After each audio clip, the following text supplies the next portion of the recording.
Donc du coup, je relis ta phrase. En fait, en fouillant dans des vieilles affaires, machin machin, donc t'as réussi à retrouver une édition de 1966. Putain, c'est ouf. Oui, venez sur Twitch, c'est bonne ambiance. Bah oui, venez sur Twitch, ça serait beaucoup plus sympa.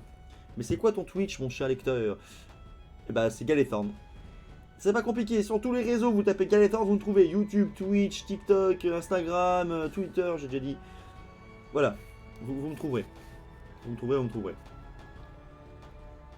J'adore tes vidéos, en tout cas, tu dis des trucs assez intéressants et intelligents. Merci. Voilà, tant mieux si ça vous plaît. Bon, du coup, on est parti pour le début de la lecture du chapitre 8. Alors, chapitre 8, du coup, on va calmer un peu la musique parce que là, elle est en mode violence.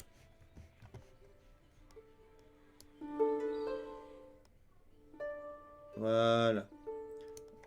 Mode plus détente pour le son, ça sera beaucoup plus agréable.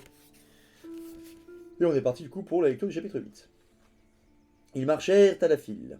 L'entrée du sentier était marquée par une grande sorte d'arche menant à un tunnel sombre, formé par deux grands arbres penchés l'un sur l'autre, trop vieux et trop étouffés par le lierre et le lichen pour conserver autre chose que quelques feuilles noircies.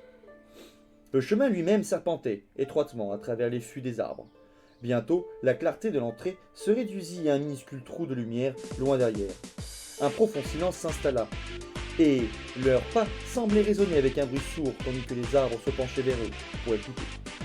Merci Titan pas colossal du follow, bienvenue à toi sur le Twitch. Installe-toi, prends un truc à boire, à manger, et écoute tranquillement.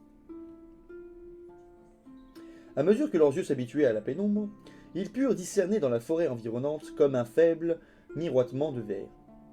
De temps à autre, un mince filet de soleil qui a été parvenu à se glisser à travers le haut plafond de feuilles et qui, par une chance inouïe, avait également échappé à l'enchevêtrement de branches et de brindilles qui s'étendaient en dessous, dardait d'éclatants rayons sur le chemin.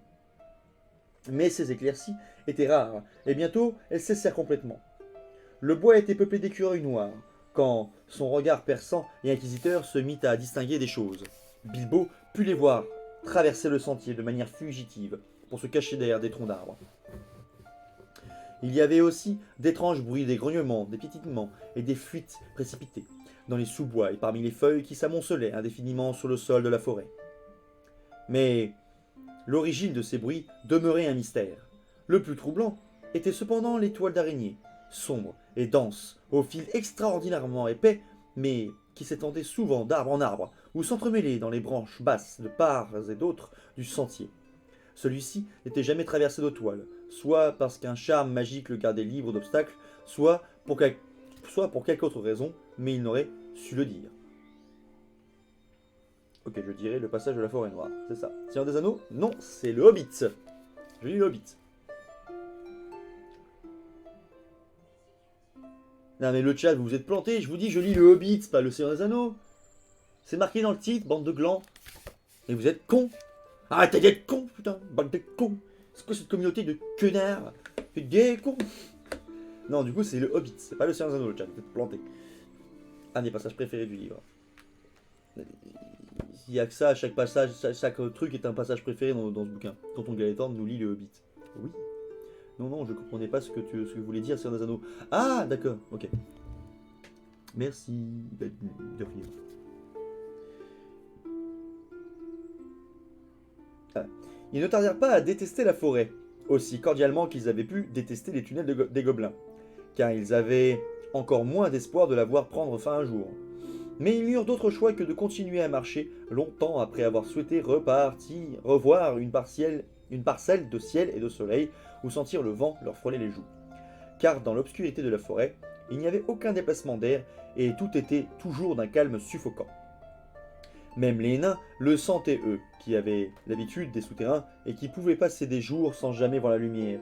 Mais le hobbit, qui aimait les trous pour y vivre, mais non pour y passer les chaudes journées d'été, avait l'impression d'étouffer lentement. Tu fais chier le chat. Laisse ça. Laisse ça, du con. Franchement, moi j'étais en train de confondre avec le Silmarillion. Ah, on n'est pas en Silmarillion.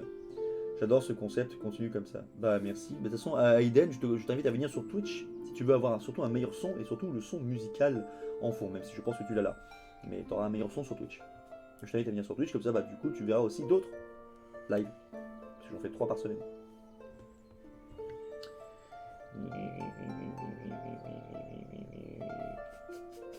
Ça gratte le nez. On est loin du Silmarillion. Ah, on n'y est pas encore, parce qu'après on aura le Seigneur des Anneaux, et après on fera le Silmarillion. Et c'est pas avant la fin de l'année prochaine, je pense. Oui, je viens de quitter TikTok et c'est bien mieux ici. Ah ah! J'aime bien ton délire et tu le partages avec passion, ça se ressent, grosse force à toi. Bah merci à toi Aiden, et puis encore une fois, je t'invite à venir sur Twitch si cela t'intéresse. À la nuit tombée, c'était encore pire. L'obscurité était absolue. Une nuit d'encre, comme on dit. Mais alors vraiment, comme de l'encre. Si noir qu'on n'y voyait strictement rien. Bilbo avait beau agiter la main devant sa figure, c'était comme si elle ne s'y trouvait pas. Cependant, il n'est peut-être pas tout à fait juste de dire qu'il n'y voyait absolument rien. Il voyait des yeux. Ils dormaient tous blottis les uns contre les autres et montaient la garde à tour de rôle. Et quand c'était au tour de Bilbo, il apercevait des lueurs dans les ténèbres tout autour, parfois des yeux jaunes, rouges ou verts, qui le fixaient à faible distance, et qui s'évanouissaient lentement et disparaissaient avant de se rallumer peu à peu en un autre endroit. Et parfois, il luisait dans les branches tout juste au-dessus de lui, ce qui était d'autant plus terrifiant. Mais il y en avait d'autres, plus horribles encore, des yeux globuleux, qui brillaient d'un éclat blafard. Des yeux d'insectes, pensa-t-il. Pas des yeux d'animaux, mais ils sont beaucoup trop grands.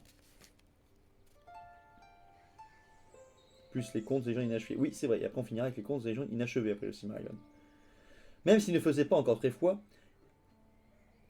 oui, tu veux du foie. Même s'il ne faisait pas encore très froid, ils tentèrent d'allumer des feux de camp, la nuit. Mais ils abandonnèrent bientôt cette idée.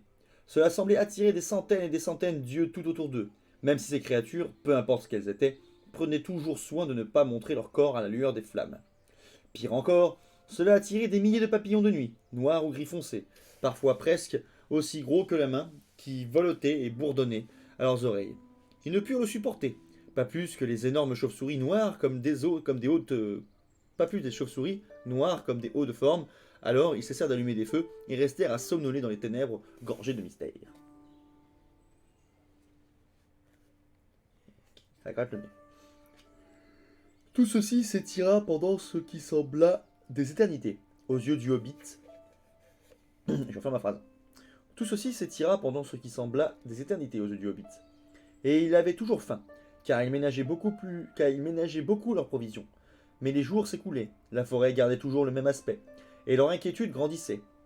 Leur vivre n'allait pas durer indéfiniment. Et en fait, ils commençaient déjà à s'amenuiser. Ils gaspillèrent plusieurs flèches à tirer sur des écureuils avant d'en abattre un sur le sentier. Mais lorsqu'ils le retirent, son goût se révéla si répugnant qu'ils renoncèrent à les chasser. Merci Aiden qui est venu du coup depuis le TikTok sur le Twitch, bienvenue à toi. Quand tu vas avoir des enfants, tu vas leur lire des histoires de fous pour les endormir. Ah mais moi j'en lirai le Seigneur des Anneaux et le Hobbit, c'est sûr. Ouais je gale, tu te rappelles pas de moi mon frère, mais à force si, mais je m'en souviens. Mais viens sur Twitch. J'étais obligé de venir. Bah, t'as un meilleur son en tout cas ici. Vivement le Silmarillion en lecture, ce livre m'avait tellement mis une claque et pourtant je suis un gros fan du Seigneur des Anneaux. Ah mais le Silmarillion, c'est un gros morceau. Surtout que le Silmarillion que je vous lirai, ce sera pas l'ancienne traduction, ce sera la nouvelle. Parce que je compte me la prendre. Et je sais que la nouvelle est mieux. Parce qu'elle est beaucoup... Parce que, encore une fois, les nouvelles traductions sont beaucoup plus fidèles techniquement aux instructions laissées par le professeur Tolkien. Parce qu'en fait, Francis Ledoux, pour les anciennes traductions, lui, il les a traduits sans avoir les indications et les instructions de Tolkien pour justement traduire correctement en français. Ce que Daniel Lauzon a eu. Et comme encore une fois, j'arrête pas de le dire, mais comme à chaque fois, les lives c'est tous les soirs. Non, je ne fais que le mercredi, jeudi et samedi. Et le samedi c'est en journée jusqu'à tard le soir quand je peux. Et là ce samedi normalement je ne devrais pas être je ne serai pas en live normalement. Parce que je suis l'anniversaire de ma chérie avec des amis. Merci pour votre bienveillance. Bienvenue parmi la communauté des peuples d'Arda. Demain il y a un live, non. Non, il n'y a pas de live. Enfin, c'est pas prévu. Mais peut-être que. Je verrai ça avec ma chérie. Ça serait déplacé de faire une pub pour mon meilleur ami. Ton meilleur ami est une femme? Parce que t'as écrit IE. Oui, c'est facile. Non, bon anniversaire du coup, ouais. C'était mardi. J'allais dire putain c'était hier. Non, c'était mardi. MDR, non, mais un bon gars. Ouais, bah dédicace à toi. Voilà, bonne soirée. Moi, je lui ai dit Je lui ai lu du Tolkien, c'est un enfant satisfaisant. C'est bien ça. Donc du coup, je disais, et comme du coup en France actuellement la traduction, comme en France les traducteurs sont considérés comme des auteurs, eh bien les traductions de Francis Ledoux, on ne peut pas les avoir dans les nouvelles traductions de Daniel Lauzon. C'est pour ça qu'il y a des mots qui changent drastiquement, comme du coup le Aragorn qui est appelé Grand Pas, et qui dans la nouvelle traduction se fait appeler l'Arpenteur, ou Foncombe qui devient Fandeval, Sylvebarbe qui devient Barbe-Bois. Il n'y a pas de choses comme ça qui changent. Sa chaîne Twitch, c'est Babyfoc, il stream sur beaucoup de jeux, voilà, ah, bon j'arrête et je t'écoute. Pas de soucis, bah les gens, allez voir, allez découvrir ce que fait Babyfoc, hein, si vous voulez découvrir. Et dire que Tolkien a envoyé bouler les Allemands pour une traduction. Ah oui, bah forcément, hein, c'est un peu la merde hein, en Europe à ce moment-là. J'en étais où? Ah oui, ils avaient buté l'écureuil, qui avait un sale goût. Ils étaient également assoiffés, car ils n'avaient pas tellement d'eau, et pendant tout ce temps, ils n'avaient rencontré ni source ni ruisseau. Telle était leur situation lorsqu'ils trouvèrent un jour leur route barrée par une eau courante. Son débit était fort et rapide, mais elle n'était pas très large, et elle était noire. Du moins le semblait-elle, dans la pénombre. Heureusement que Béorn les en avait avertis, car ils n'auraient pas hésité à y boire malgré sa couleur, ni à remplir leurs outres vides sur ses rives. De fait, ils ne songèrent qu'à la franchir sans se mouiller. Un pont de bois avait dû la traverser jadis, avant d'être emporté par la pourriture. Seuls des poteaux délabrés subsistaient non loin de la berge. Agenouillé tout près du bord, Bilbo scruta l'autre rive et s'écria « Il y a une barque là-bas !»« Ah, mais pourquoi fallait-il qu'elle soit de l'autre côté ?»« Elle est assez loin d'après vous ?» demanda Thorin, car il savait désormais que Bilbo avait la vue la plus perçante de toute la compagnie. « Non, pas du tout. À 30 ou 40 pieds, je dirais pas plus. »« 40 pieds? J'aurais dit 90 au moins, mais mes yeux ne sont plus ce qu'ils étaient, il y a un siècle. Reste que 40 pieds ou 1000, cela revient au même. On ne peut pas sauter par-dessus, et qui d'entre nous oserait patauger dans cette eau? Quelqu'un peut-il lancer une corde? À quoi bon? Cette barque est sûrement attachée à quelque chose, même si nous parvenions à y accrocher une corde, ce dont je doute. Je ne pense pas qu'elle soit attachée, dit Bilbo, même si évidemment j'ai du mal à y voir clair. Mais j'ai l'impression qu'elle a seulement été hissée sur la berge, qui n'est pas très haute, à cet endroit, là où le sentier descend vers l'eau. Okay. Oui, en même temps, au vu de la lettre que les Allemands avaient envoyée, il méritait une réponse appropriée. Ah bah oui, bah en même temps... Non mais allez, les loups, comment vas-tu? Tolkien, il a la fièvre, il est écrit la chute de Gondolin, nous, on est cloués au lit. C'est... True story. Dori est le plus fort d'entre nous, mais Fili le plus jeune, et sa vue est meilleure, dit Thorin. Fili, viens donc voir si tu n'arrives pas à discerner cette barque dont parle M. Pessac. Fili crut la voir, et quand il eut bien évalué son tir en la fixant longuement du regard, ses compagnons lui apportèrent une corde. Ils en avaient plusieurs. Choisissant la plus longue, ils y attachèrent l'un des gros crochets de fer dont ils se servaient pour fixer leur paquet aux courroies qui ceinturaient leurs épaules. Fili le prit dans sa main, le soupesa un instant, puis le lança vers l'autre rive. Il tomba dans l'eau avec un grand plouf. Un peu court, dit Bilbo, qui observait avec attention. Quelques pieds encore et vous étiez sur la barque. Essayez encore. Je ne pense pas que la magie soit assez forte pour vous faire du mal. Après tout, ce n'est qu'un bout de corde mouillée. Fili se saisit à nouveau du crochet, après l'avoir tiré jusqu'à lui, non sans une certaine méfiance. Cette fois, il le lança très vivement. Voilà, fit Bilbo, vous êtes dans le bois de l'autre côté maintenant. Ramenez-le tranquillement. Fili tira lentement sur la corde, et au bout d'un moment, Bilbo s'écria. Doucement, vous êtes sur la barque.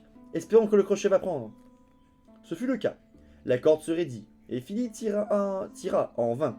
Kili vint à son aide, puis Oin et Glóin. Ils tirèrent et tirèrent, puis ils tombèrent brusquement à la renverse. Mais Bilbo, qui était resté vigilant, saisit la corde et se servit d'une branche afin d'arrêter la petite barque noire qui se précipitait sur le cours d'eau. Aidez-moi cria-t-il. Et Balin arriva juste à temps pour la saisir, avant qu'elle ne soit emportée par le courant. Elle était attachée, tout compte fait, dit-il en examinant l'amarre rompue qui pendouillait encore à l'avant. Voilà un bel effort, mes gaillards. Encore une chance que notre corde ait été la plus forte. Qui va traverser en premier demanda Bilbo. Moi-même, dit Thorin. Et vous viendrez avec moi, de même que Fili et Balin. Cette barque ne peut en sortir plus de monde à la fois. Après cela, Kili, Oin, Glóin et Dori. puis Ori, Nori, Bifur, Bofur, et enfin Dwalin et Bombur. Je suis toujours le dernier, et je n'aime pas ça, dit Bombur. Que quelqu'un d'autre se sacrifie pour une fois. Tu ne devrais pas être aussi gros, lourd que tu es. Tu devras attendre la dernière traversée la plus légère. Ne commence pas à rouspéter contre les ordres, sinon il risque de t'arriver malheur. Grossophobie envers le nain Bombur. Autre temps, autre mœurs. Le passé d'Aragorn me fascine de ouf, je sais pas pourquoi.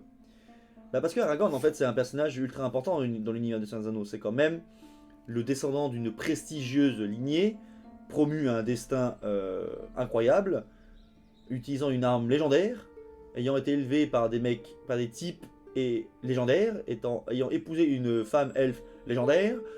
Tout est légendaire chez lui. C'est Aragorn, voilà, c'est Big Boss des hommes. Voilà. Bonsoir, tu connais Skyrim? Bonsoir Nirx, bonsoir Yani Meratsu. Oui, je connais Skyrim. Non, je n'y ai jamais joué. Encore. Mais ça viendra.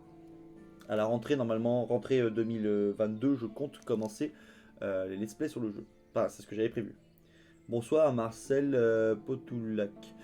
D'ailleurs, le TikTok, je vous invite à venir directement sur Twitch parce que vous aurez un meilleur son pour discuter et notamment pour écouter l'histoire que je lis. On en a parlé hier. Ah bon? Je me rappelle même plus. La fatigue. Et c'est vrai que Gimli est le seul nain à avoir atteint les terres immortelles. Oui, c'est le seul à y avoir été invité. Tellement de gens te demandent si tu joues à Skyrim, c'est dingue.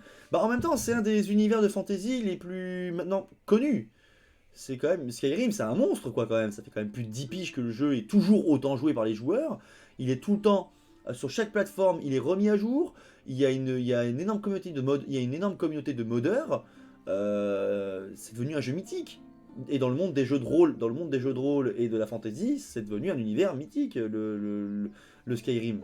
C'est quand même une série de jeux vidéo, donc c'est quand même balèze. Et donc t'as jamais joué à Skyrim? Non, jamais joué. Parce que je n'ai jamais eu le jeu en main, ou je n'ai jamais eu quelqu'un qui m'a convaincu d'y jouer, ou...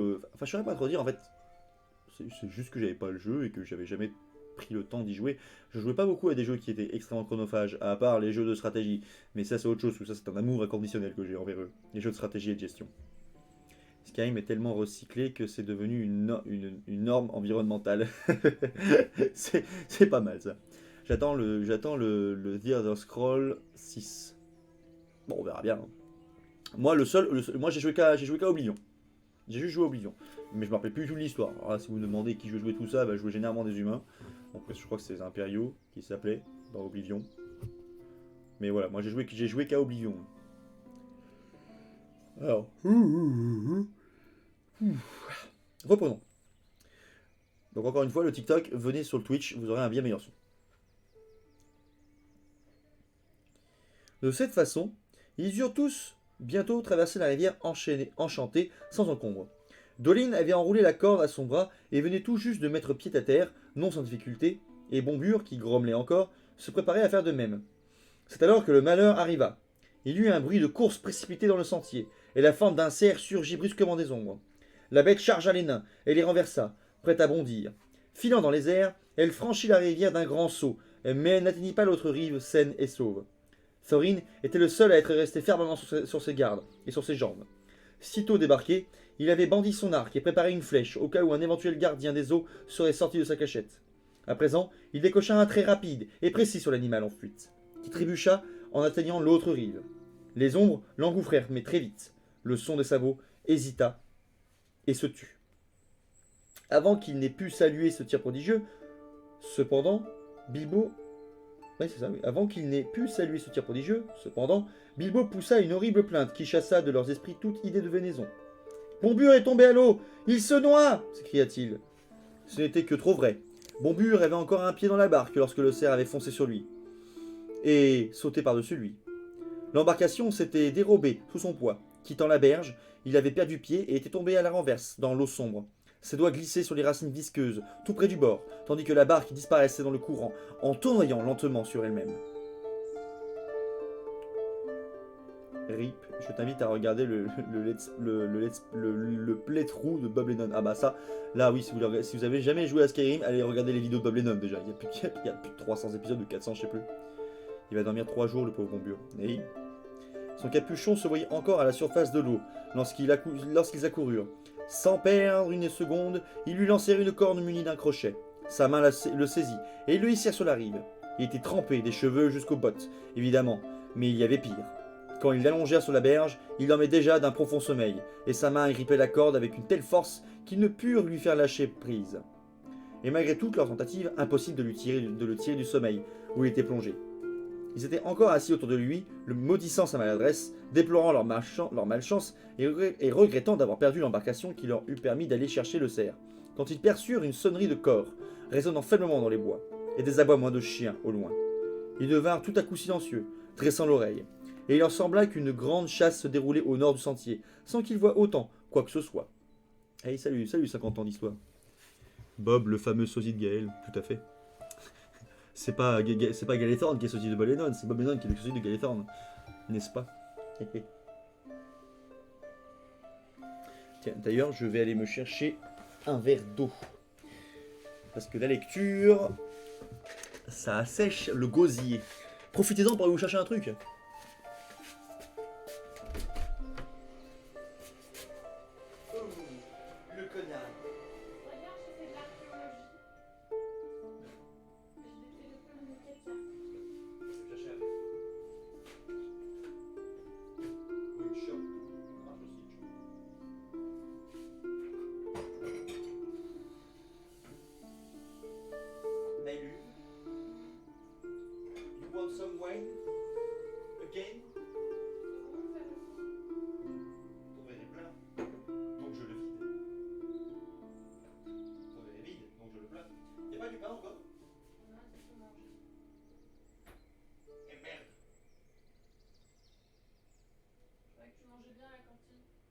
Ah bah j'ai bouffé comme un porc, il y avait une putain de salade, j'ai pris une grosse salade de concombre. Par contre je crois qu'il y avait beaucoup de menthe parce que mon truc était tellement mentholé que j'avais l'impression de manger un dentifrice. C'était chelou. Dis-moi question, est-ce que je peux en prendre un? Ou pas? Tu m'as dit que t'avais parlé des gratins? C'est toi qui vois.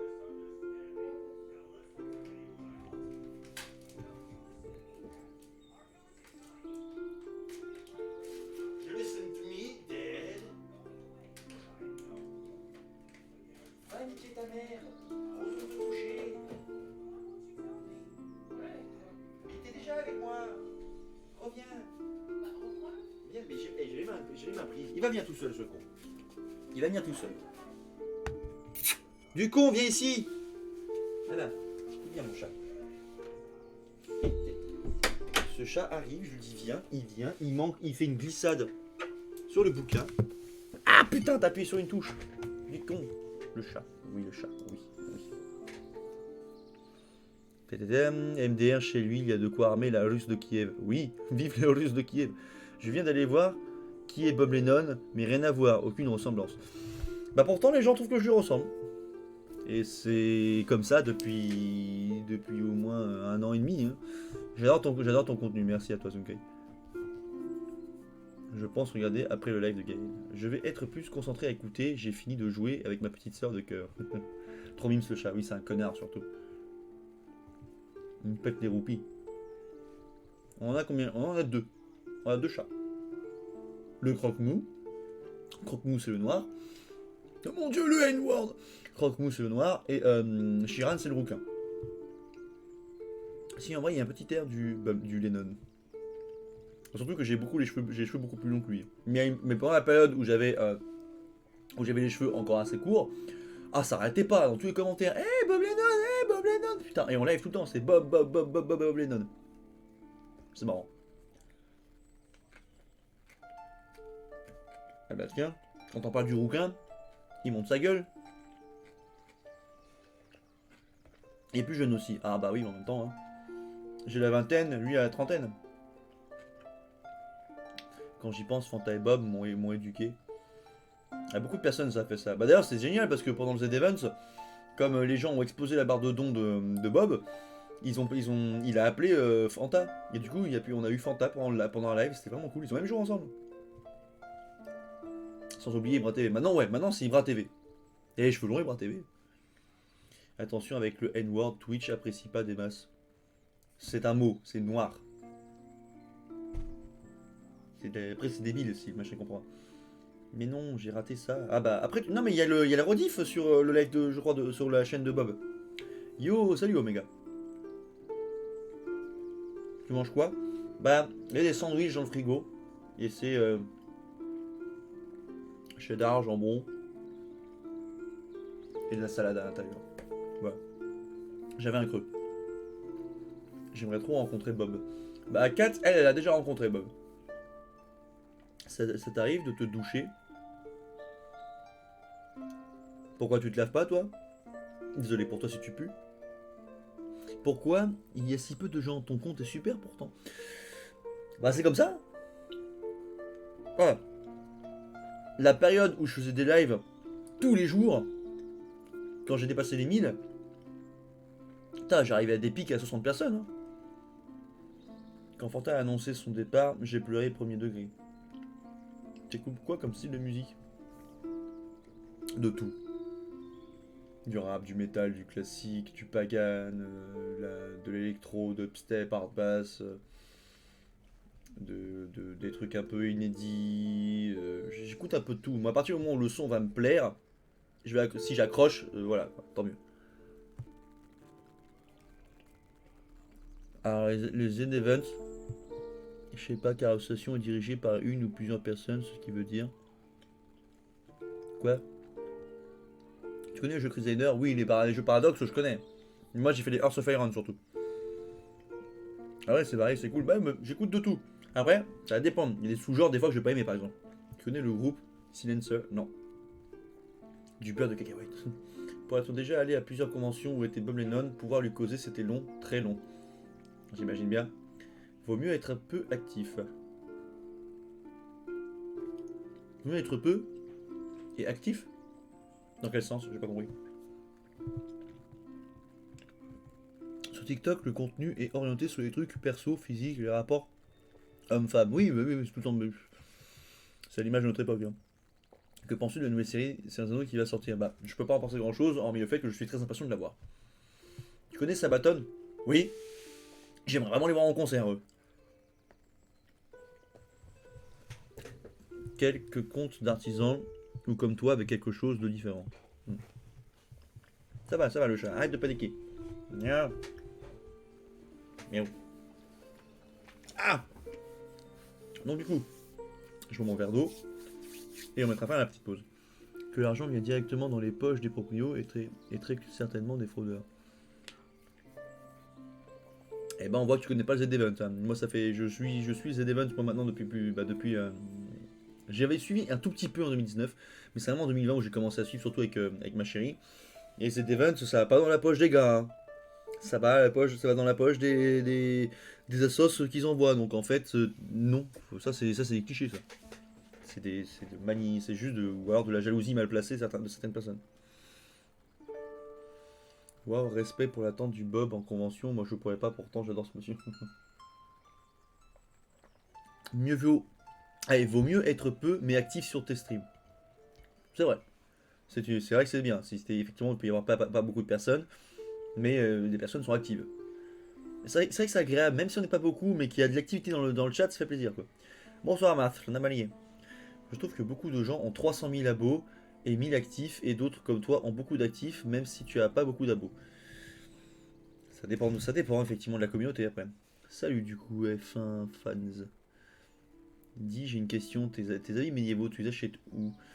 Alors j'ai beaucoup de sites où je prends mon matin, où je prends du moins mes vêtements historiques, enfin mes vêtements médiévaux, notamment celui-ci qui est le site où je vais le plus souvent parce que je trouve tout ce qu'il me faut.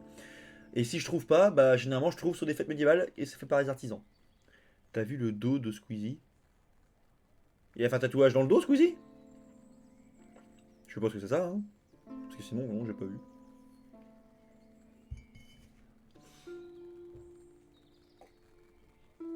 Ah, le don de Squeezie. Aux Z20, non, j'ai pas vu son don. Moi. J'ai vu un mec qui avait fait un don de 20 000 balles sur le live de Ponce. Là, je suis what the fuck. Il y a eu des dons de malades d'ailleurs. Merci beaucoup. T'as déjà fait forger une épée? Bah, mes deux épées, elles ont été forgées par un. J'ai acheté mes épées, mais elles ont été forgées par un forgeron. Quoi. Donc, il y a vraiment ma première épée, donc celle-ci là, ma joyeuse. J'ai fait faire forger exprès. Il a fait 40 000 euros de dons Squeezie, je crois. Eh ben putain, effectivement, c'est balèze. T'aimerais pas être forgeron? Ah, ça me plairait bien, mais il faudra que je fasse des formations et puis il faudra que je prenne le temps de faire ça.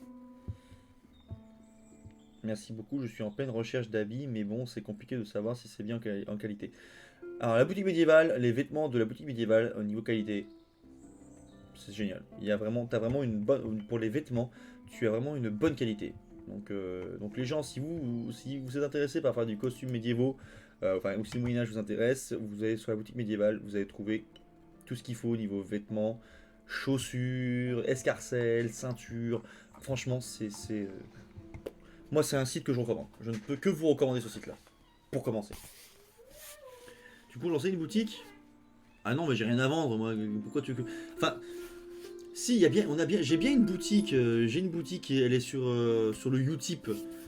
Je vais vous mettre le lien, mais sur le Utip et en fait comment on appelle ça, la boutique du Utip, du coup, bah, ça permet de faire des dons, justement. C'est une forme pour vous de dons.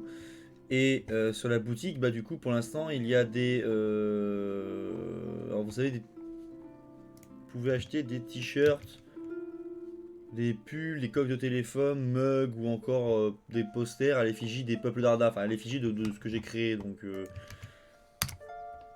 voilà. Donc si vous voulez, là vous pouvez prendre le truc. Donc il y a bien une boutique, mais en gros, si vous voulez prendre, vous pouvez prendre. Si vous voulez pas, c'est pas grave. C'est juste une autre manière de, de soutenir tout ce que je fais. Aussi bien les dons, si vous faites des dons sur Twitch, que les dons que vous pouvez faire sur TikTok ou autre truc. Le truc chiant, c'est que forgeron, c'est grave bien, mais maintenant il y a les usines qui remplacent l'artisanat. Mais non, c'est l'inverse. Les usines ont beau être là, l'artisanat revient en force. T'aimes bien Camelot, toi, non? C'est pas faux. Je crois que j'ai trouvé mon cadeau de Noël. Oh merde. 40 000 pour Squeezie, c'est rien. Bah, c'est rien. 40 000 balles, tu les sors pas du cul d'un poney, quoi. Même s'ils gagnent de l'argent, c'est quand même 40 000 euros. Faut le faire. Et il y a des gens, quand même, qui ont économisé sur toute l'année pour donner. Hein. Les gros dons qu'on voit généralement, soit c'est des petites sociétés qui aiment donner aux events, soit ce sont des gens qui ont fait qu'on appelle ça, des économies en pagaille pour justement après bah, les donner aux events. Oui, actuellement j'ai une remontée de l'artisanat par rapport à l'Indus. Ouais. Non, mais pour lui. Ah oui, mais pour lui, si quand même, c'est quand même 40 000 euros quoi. Mais si t'es millionnaire, 40 000 euros, putain, c'est quand même une certaine somme quoi. Qui est le plus fort entre Napoléon et les croisés? Bah, quelle question. Qui est le plus fort entre la poudre noire et des mecs qui chargent en armure? Les mousquets. Moi, j'ai 40 000, je suis milliardaire. Ah, mais pareil, j'ai 40 000 euros, j'ai l'impression d'être milliardaire. Hein. Bon, j'en étais où? Alors, on va reprendre. Déjà j'ai 10 euros, je me sens riche. En même temps, Squeezie, il mérite pas plus. Pourquoi? Il reste. Alors, on reprend. Après cette petite pause. Il restait longtemps assis, n'osant pas bouger, le visage joufflu de Bombure affichait un sourire paisible, comme si le nain, dans son sommeil, ne se souciait plus de rien. Des cerfs apparurent tout à coup dans le sentier, une biche éléphant, aussi blanc que le mâle avait été noir. Leur pelage neigeux luisait dans l'obscurité. Avant que Thorin n'ait pu réagir, trois des nains s'étaient levés d'un bond tirant leurs flèches. Aucune ne parut faire mouche.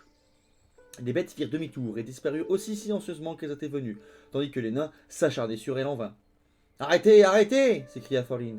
Mais c'était trop tard. Les nains surexcités venaient de gaspiller leurs dernières flèches. Les arcs de Béorn leur avaient donné les arcs que Béorn leur avait donnés n'étaient plus d'aucune utilité.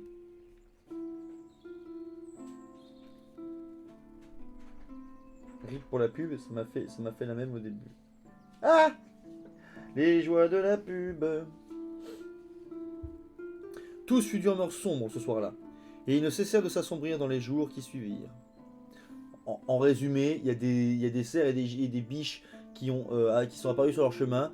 Ils ont tiré toutes leurs flèches et et, et il s'est passé ce qui s'est passé.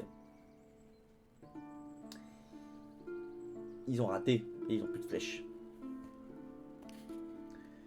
Ils avaient franchi la rivière enchantée, mais au-delà, le chemin semblait s'éterniser de la même manière, et la forêt ne présentait aucun changement. Et pourtant, s'ils l'avaient connu un peu mieux, et qu'ils s'étaient attardés à la signification des bruits de chasse et des cerfs blancs qui avaient surgi sur leur chemin, ils auraient compris qu'ils s'approchaient désormais de sa lisière orientale, et qu'une forêt moins dense et tachetée de soleil les attendait bientôt, s'ils parvenaient à garder courage et espoir. Mais ils ne le savaient pas, et la lourde carcasse de Bombure s'ajoutait à leur fardeau, et ils durent la traîner avec eux du mieux qu'ils le purent, se relayant à 4 dans cette pénible tâche alors que les autres transportaient les paquets.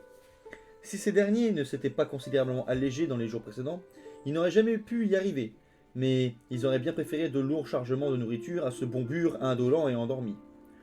Au bout de quelques jours, encore, il ne leur resta presque plus rien à manger ou à boire, et ils ne trouvaient plus rien dans le bois qui semblait propice à la consommation, seulement des champignons peu ragoûtants et des herbes aux feuilles blêmes et aux arômes désagréables. Environ 4 jours après la rivière enchantée, ils parvinrent à un bois de hêtres. Ce changement de décor les encouragea au début, car les sous-bois avaient disparu et les ombres s'amenuisaient. Une lumière verdâtre les entourait, et par endroits, ils pouvaient voir à quelque distance de chaque côté du sentier. Mais cette lumière ne révélait que d'interminables rangées de troncs gris et droits, comme les piliers de quelques salles immenses et ombreuses.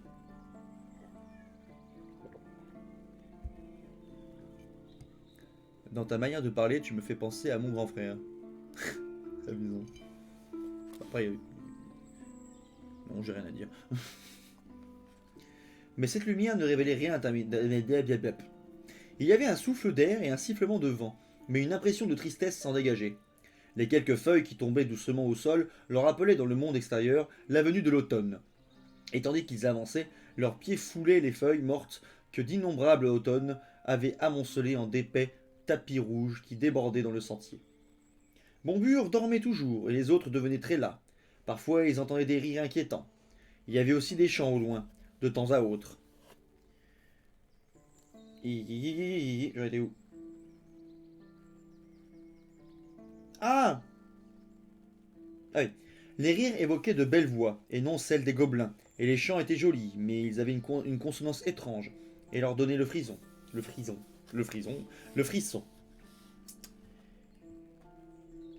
Aucunement réconfortés, ils pressèrent le pas, avec toute l'énergie qu'il leur restait. 2 jours plus tard, le sentier se mit à descendre. Ils furent bientôt dans une vallée, presque entièrement recouverte de grands chênes. Cette maudite forêt ne finira donc jamais, dit Thorlin. Quelqu'un doit monter là-haut, pour voir s'il est possible de grimper par-dessus la voûte, et jeter un coup d'œil aux alentours. La seule façon est de choisir le plus grand arbre aux alentours du sentier. Évidemment, ce quelqu'un était Bilbo. Ils le désignèrent comme grimpeur, car s'il devait passer la tête au-dessus de la voûte des feuilles, il fallait qu'il soit assez léger pour que les fines branches et la cime de l'arbre soient en mesure de le porter. N'en déplaise au pauvre monsieur Pessac, qui était très peu entraîné à escalader des arbres, ils le soulevèrent jusqu'aux premières branches d'un énorme chêne qui avait envahi le sentier, et il dut y grimper de son mieux. Il se fraya un chemin à travers les rameaux entremêlés, récoltant plusieurs gifles dans l'œil, et se débarbouilla de vert et de noir sur la vieille écorce des grosses branches. Plus d'une fois, il glissa et se rattrapa juste à temps. Enfin, après s'être sorti d'une terrible impasse où il ne semblait y avoir aucune branche pour lui venir en aide, il se rapprocha du sommet. Et pendant tout ce temps, il se demandait s'il y avait des araignées dans l'arbre, et comment il allait faire pour redescendre, autrement qu'en tombant. Il finit par passer la tête au-dessus de la voûte de feuilles, et c'est là qu'il trouva les araignées. Tes proches aussi sont dans les mêmes modes que toi, genre grand fan de l'histoire, etc. Alors du coup, non. Non, en grande majorité, je suis le seul à vraiment être comme ça dans ma famille. Je viens de capter que c'était un fond derrière. Et oui, derrière, c'est juste un fond, c'est une image, on peut entendre la compter. Ah, l'auberge du dragon vert. Et je voulais dire quoi? Je sais plus ce que je voulais dire. Ah oui, c'est ça. Mais du coup, non, je suis le seul dans ma famille à vraiment être à fond dans ce délire comme ça. Bon, maintenant j'ai ma chérie, donc du coup, on peut dire qu'on est deux. Je suis le seul dans ma famille à être comme ça. Bon, ma mère me soutient après. Ma mère me soutient, ma famille me soutient plus ou moins.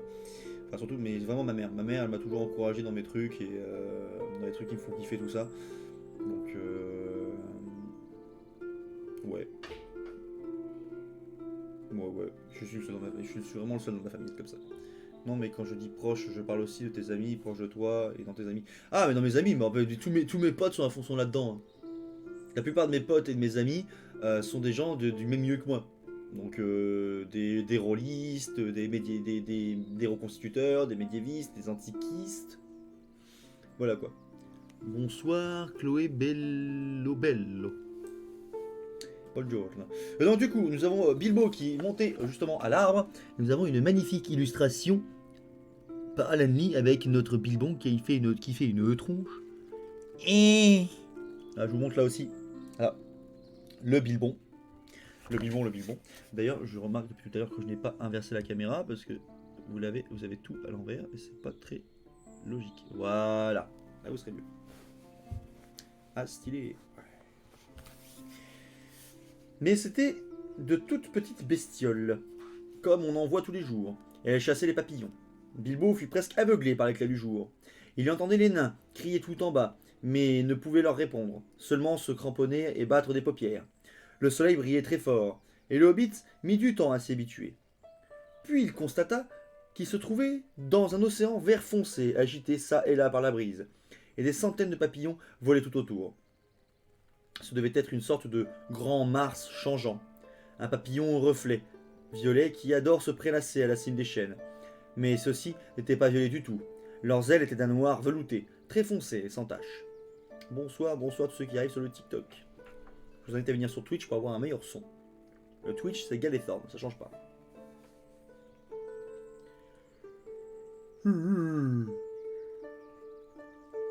Ce n'était guère encourageant. Elles ont été où? Puis les Kerstin sur les machins. Bon, je vais encore. J'ai ma phrase. Ah oui, là. Il regarda longtemps ces grands mars noirs et laissa le vent lui caresser les cheveux et le visage. Mais les cris des nains, qui à présent piaffaient d'impatience au pied de l'arbre, finirent par lui rappeler sa véritable mission. Ce n'était guère encourageant. Aucune éclaircie ne se voyait nulle part, mais aussi loin que portait son regard. Aussi loin que portait son regard, parmi les arbres et les feuilles. Son cœur, allégé tout à l'heure par la vue du soleil et la sensation du vent, se serra de nouveau. Aucune nourriture ne l'attendait en bas dans la forêt. Il est vraiment génial ton site pour les habits. Ça taille bien, genre ça taille pas petit ou grand. Ça taille plutôt bien. Ça va, t'as un peu tout niveau taille. T'as du S jusqu'au triple X, jusqu'au double XL, je crois. Après, ça dépend des tuniques. Il y a des chemises, ce genre de choses. En fait, comme je vous l'ai dit, l'orée ne se trouvait pas bien loin. Et si Bilbo s'était avisé de le remarquer, l'arbre auquel il avait grimpé, bien qu'assez haut, poussait au creux d'une large vallée, si bien qu'à sa cime, les arbres environnants semblaient s'élever comme le pourtour d'une grande cuvette. Il ne pouvait donc s'attendre à voir les frontières de la forêt. Mais il redescendit, sans avoir compris cela, en proie au désespoir. Quand il revint enfin sur le plancher des vaches, tout égratigné en sueur et démoralisé, ses yeux ne voyaient plus dans la pénombre. Et le compte-rendu qu'il livra à ses compagnons ne tarda pas à les abattre autant que lui. La forêt s'étend à l'infini, loin, loin, dans toutes les directions. Mais qu'allons-nous faire? Et à quoi bon envoyer un hobbit s'écria-t-il, comme si c'était la faute de Bilbo. Ils se fichaient bien des papillons, et ne firent que se hérisser davantage quand il leur parla de la douce brise, étant eux-mêmes trop lourds pour aller à sa rencontre. Oui, après, je veux dire que, mettons, le XL taille vraiment pour du XL, car des fois, suivant les marques, c'est petit ou grand. Sinon, vraiment très belle lecture. Merci. Normalement, oui. Alors moi, j'ai toujours pris du XL sur le site pour justement avoir des vêtements larges et amples. Enfin, du XL. Oui, si, du XL, je prends du L ou du XL. Bon, je prends du L. Je prends du XL. Mais tunique, je prends toujours du XL parce que comme ça, je taille large et je peux vraiment être très à l'aise dedans. Et bah, ça taille comme du XL, quoi. Tu as déjà été à à la compte en à la comté en Nouvelle-Zélande. Non, je n'ai jamais quitté l'Europe une seule fois de ma vie. Enfin, si, j'ai quitté l'Europe qu'une seule fois, et c'était pour aller en Anatolie, donc en Turquie. C'est tout, je ne suis pas allé plus loin. Bah franchement, merci pour le site, pas de soucis. C'est rappelé. Là. Ce soir-là, ils mangèrent leur tout dernier reste de nourriture, jusqu'à la dernière miette. Le lendemain, à leur réveil, ils constatèrent en premier lieu qu'ils avaient encore atrocement faim. En second lieu, ils virent qu'il pleuvait et que l'eau dégouttait abondamment sur le sol de la forêt en certains endroits, ce qui eut pour effet de leur rappeler combien ils étaient assoiffés sans pour autant les soulager. On n'étanche pas une terrible soif se tenant sous des chênes géants dans l'espoir qu'une goutte ne tombe par hasard sur la langue. Mais ils eurent au moins droit à une parcelle de réconfort, et étonnamment, ce fut Bombure qui leur offrit. Bon. Il se réveilla soudainement, s'assit et se gratta la tête. Il ne savait plus du tout où il se trouvait, ni pourquoi il avait si faim, car il avait oublié tout ce qui s'était passé depuis qu'il avait entrepris leur voyage, en ce matin de mai qui semblait si loin. La dernière chose dont il se souvenait, c'était la fête qui avait eu lieu chez le Hobbit, et ils eurent bien du mal à lui faire admettre toutes les aventures qui leur étaient arrivées depuis. D'accord, donc le Bombure a perdu la mémoire. Putain, Micha, il s'arrête quand le chapitre 8?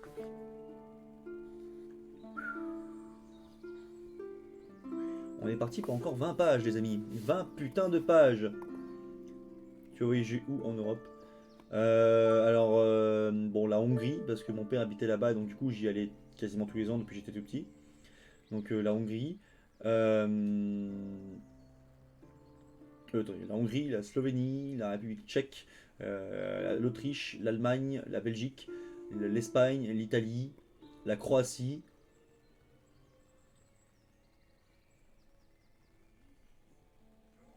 La Turquie, du coup, quand j'étais tout petit.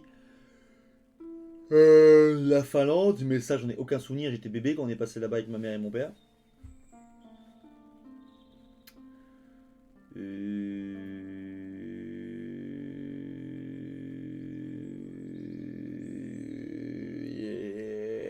La République tchèque. J'ai déjà dit ça? Ouais. La Slovaquie, je crois que j'ai déjà dit aussi. Ouais, bon, je suis allé dans pas mal d'endroits. Mais après, c'est surtout la France que là, je visite bien comme il faut depuis que je fais de la reconstitution historique, vu que je suis un peu partout. Lorsqu'on l'informa de la pénurie de nourriture, il se laissa tomber par terre et fondit en larmes, car il se sentait très faible et avait peine à rester sur ses jambes. Qu'est-ce qui m'a pris de me réveiller s'écria-t-il. Je faisais de si jolis rêves. Je rêvais que je marchais dans une forêt qui ressemblait à celle-ci, mais il y avait des torches accrochées aux arbres, des lampes suspendues aux branches, et des feux qui brûlaient par terre, et un grand festin se déroulait sans jamais se terminer. Un roi sylvain était là, couronné de feuilles. Il y avait de joyeux chants, et je ne pourrais pas vous décrire la quantité de choses qu'il y avait à manger et à boire.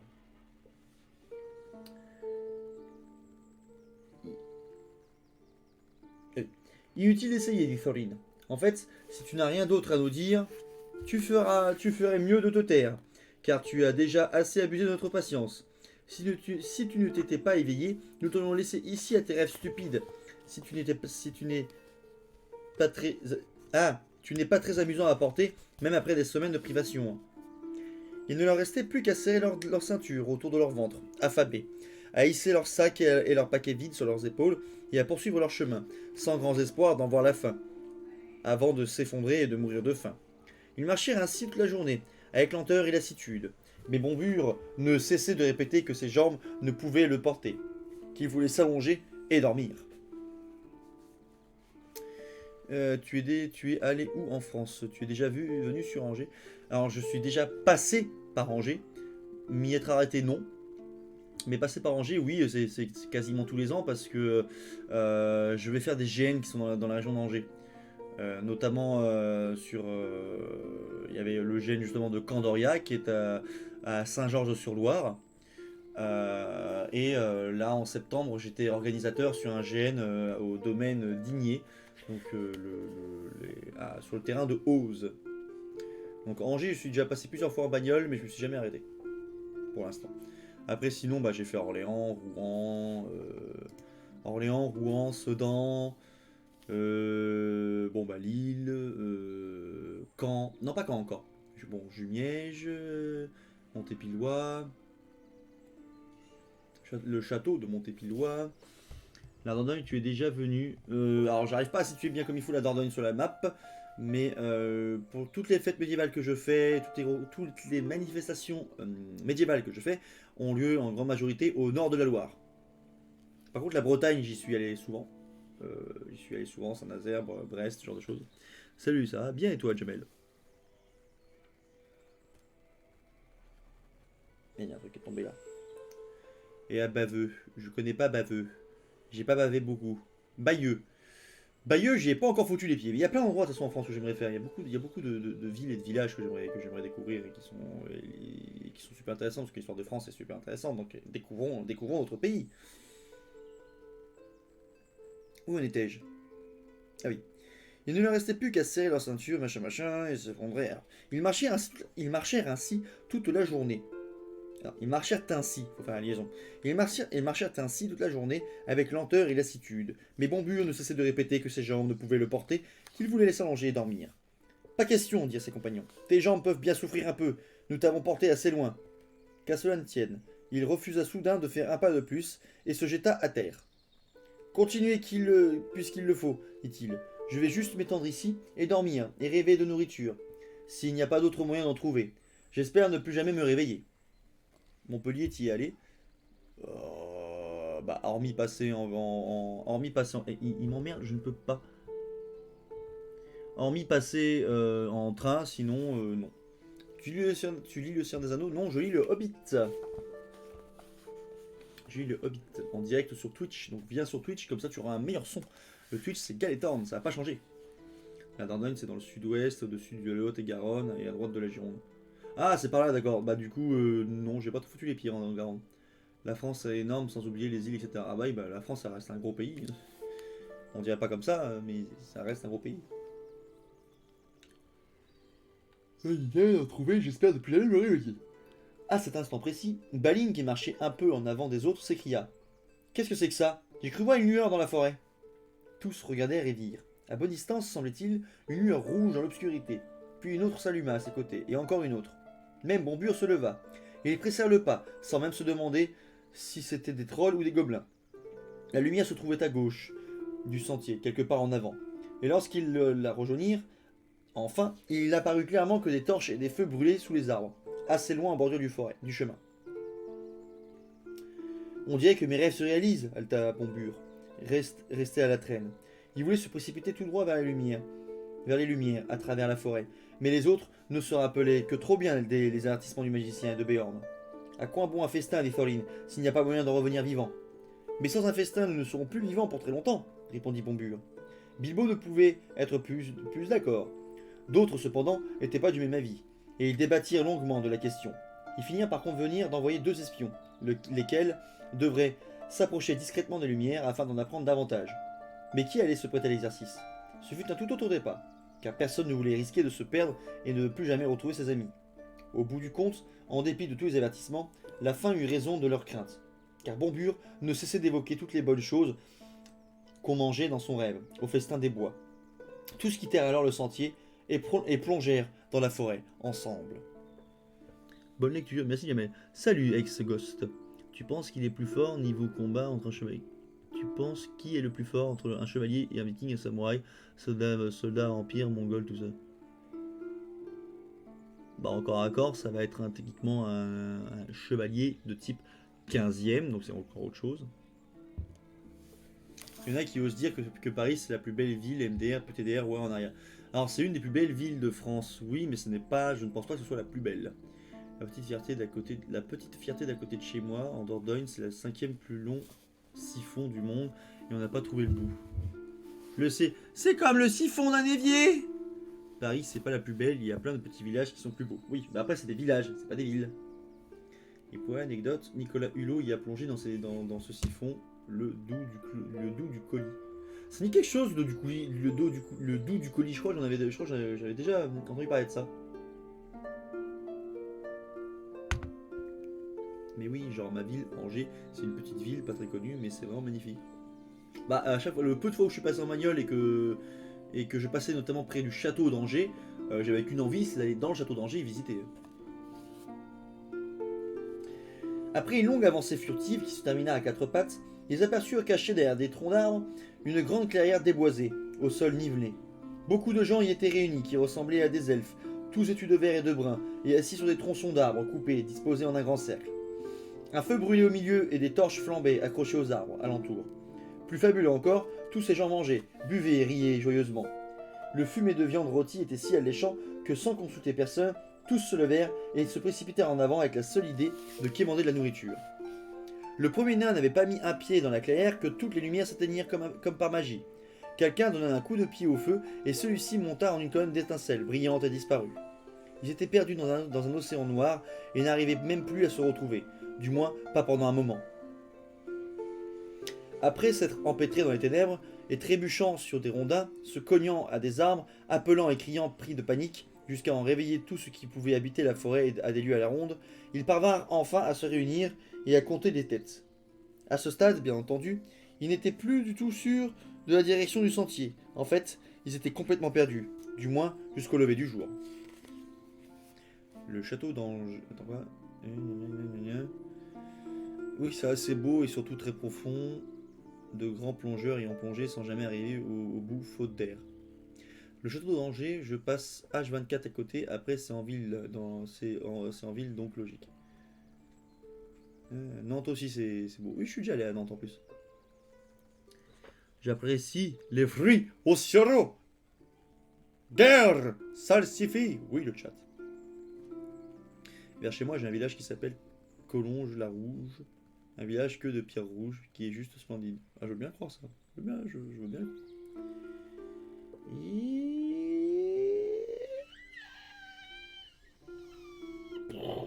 Ils n'eurent d'autre choix que de passer la nuit à cet endroit. Ils n'osèrent même pas tâter le sol en quête de restants de nourriture, car par crainte d'être à nouveau séparés. Mais ils n'étaient pas allongés depuis longtemps et Bilbo commençait à peine à sommeiller quand Dory, le premier à être de garde, chuchota bruyamment. Les lumières se rallument là-bas, et elles sont plus nombreuses que jamais. Tous se relevèrent sans hésiter. Des dizaines de lumières scintillaient non loin, et les voix et les rires ne faisaient aucun doute. Ils se faufilèrent lentement vers eux, l'un à la suite de l'autre, chacun plaçant la main sur l'épaule de celui qui le suivait. Quand ils eurent suffisamment approché, Thorin dit « Pas de précipitation cette fois, que personne ne bouge avant que j'en donne l'autorisation. J'enverrai d'abord M. Pessac, qui ira leur parler seul. De cette façon, ils n'ont rien à craindre. Peut-on en dire autant de moi, pensa Bilbo. Et j'espère en tout cas qu'ils ne lui feront aucun mal. Troupa, Skaya. Parvenus en bordure du cercle de lumière, ils poussèrent tout à coup Bilbo par derrière. Avant qu'il n'ait pu enfiler son anneau... Enfiler... Oh. Il trébucha et se retrouva en plein dans la lueur du feu et des torches. C'était raté. Toutes les lumières s'éteignirent de nouveau et l'obscurité totale les enveloppa. S'ils avaient eu du mal à se rassembler la première fois, ce fut bien pire cette fois-ci. Et le hobbit restait introuvable. Chaque fois qu'ils se comptaient, ils arrivaient toujours à 13. Ils appelèrent et crièrent « Bilbo Bessac, Hobbit! Hé le Hobbit, vous êtes où? Mais vous êtes où donc? Maudit Hobbit, qui s'embellificote !» Et autres exclamations du même genre. Mais il n'y eut pas de réponse. Le truc le plus fou en France, c'est que le moindre petit village, lieu-dit, a une histoire. Il y a partout un bâtiment historique, que ce soit un château ou une église, et c'est fou. Peu de pays peuvent se vanter d'avoir une telle histoire. Oui. Mais Kili et Fili, c'est bien les neveux de Thorin? Oui, c'est les neveux de Thorin, oui. Ils avaient abandonné tout espoir de le retrouver, quand Dory trébucha sur lui, par le plus grand des hasards. Dans le noir, il avait buté contre ce qu'il avait pris pour une bûche, avant de se rendre compte que c'était le Hobbit, enroulé sur lui-même, et dormant comme un loir. Il dut le secouer longtemps avant qu'il ne se réveille, et lorsqu'il le matin lui, il n'était pas content du tout. Je faisais un merveilleux rêve, cogna-t-il, et j'avais droit à un délicieux repas. Catastrophe, voilà qui se met à parler comme bon mûr, dirent-ils. Cessez de nous rebattre les oreilles, ces dîners-là ne valent rien et ne se partagent pas. Il va mieux que tout ce qu'on peut trouver dans cet horrible endroit, marmonna-t-il, en s'étendant tout près des nains, cherchant à se rendormir pour retrouver son rêve. Mais les lumières de la forêt n'étaient pas mortes, pour autant. Quelques heures plus tard, alors que la nuit devait être assez avancée, Kili, qui montait la garde, vint encore une fois les réveiller. Les mêmes lueurs viennent de réapparaître tout près d'ici. Des centaines de torches et de nombreux feux ont dû s'allumer soudain, comme par magie. Écoutez-moi ces chants et ces harpes. Je ne suis pas d'accord. C'est juste que tu connais mieux la France. Je comprends pas trop là. Ben, excusez-moi, mais si la France, il y a tellement de choses, il y a tellement de villages, tellement d'œuvres d'art, de choses en France, il n'y a pas que les villages de France qui ont une histoire. Mais il n'a pas parlé que des villages, mais il faut rester logique un minimum. N'importe quel village, ville, vous allez à n'importe où en France, il y a une histoire il y a une histoire présente. Perfect timing avec les harpes. Oui. Yeah. Après être resté étendu quelque temps dans l'oreille, il ne put résister à l'envie de se rapprocher, déterminé à obtenir de l'aide. Alors ils se relevèrent et cette fois coururent au désastre.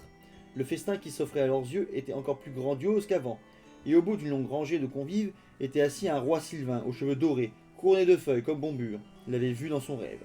Les elfes s'échangeaient des plats de main en main et par-dessus les feux. Certains jouaient de la harpe et plusieurs chantaient. Leur chevelure luisante était parsemée de fleurs, des joyaux verts et blancs brillaient sur leur col et sur leur ceinture, et leur visage et leurs chants débordaient d'allégresse. Leur voix d'une beauté claire et sonore emplissait toute la clairière quand Thorin s'immisça parmi eux. Merci Salah Abdelslam du follow, bienvenue à toi sur le Twitch, installe-toi. Merci du follow. Oui, j'ai mal lu ta dernière phrase. Bah, bravo. Ben, bien sûr, j'ai parlé que des villages pour dire qu'il y avait des bâtiments historiques partout, des villes y compris. Pour vraiment dire que c'est formidable cette richesse culturelle et historique à tous les coins de rue. On peut vraiment dire, bah oui, ça.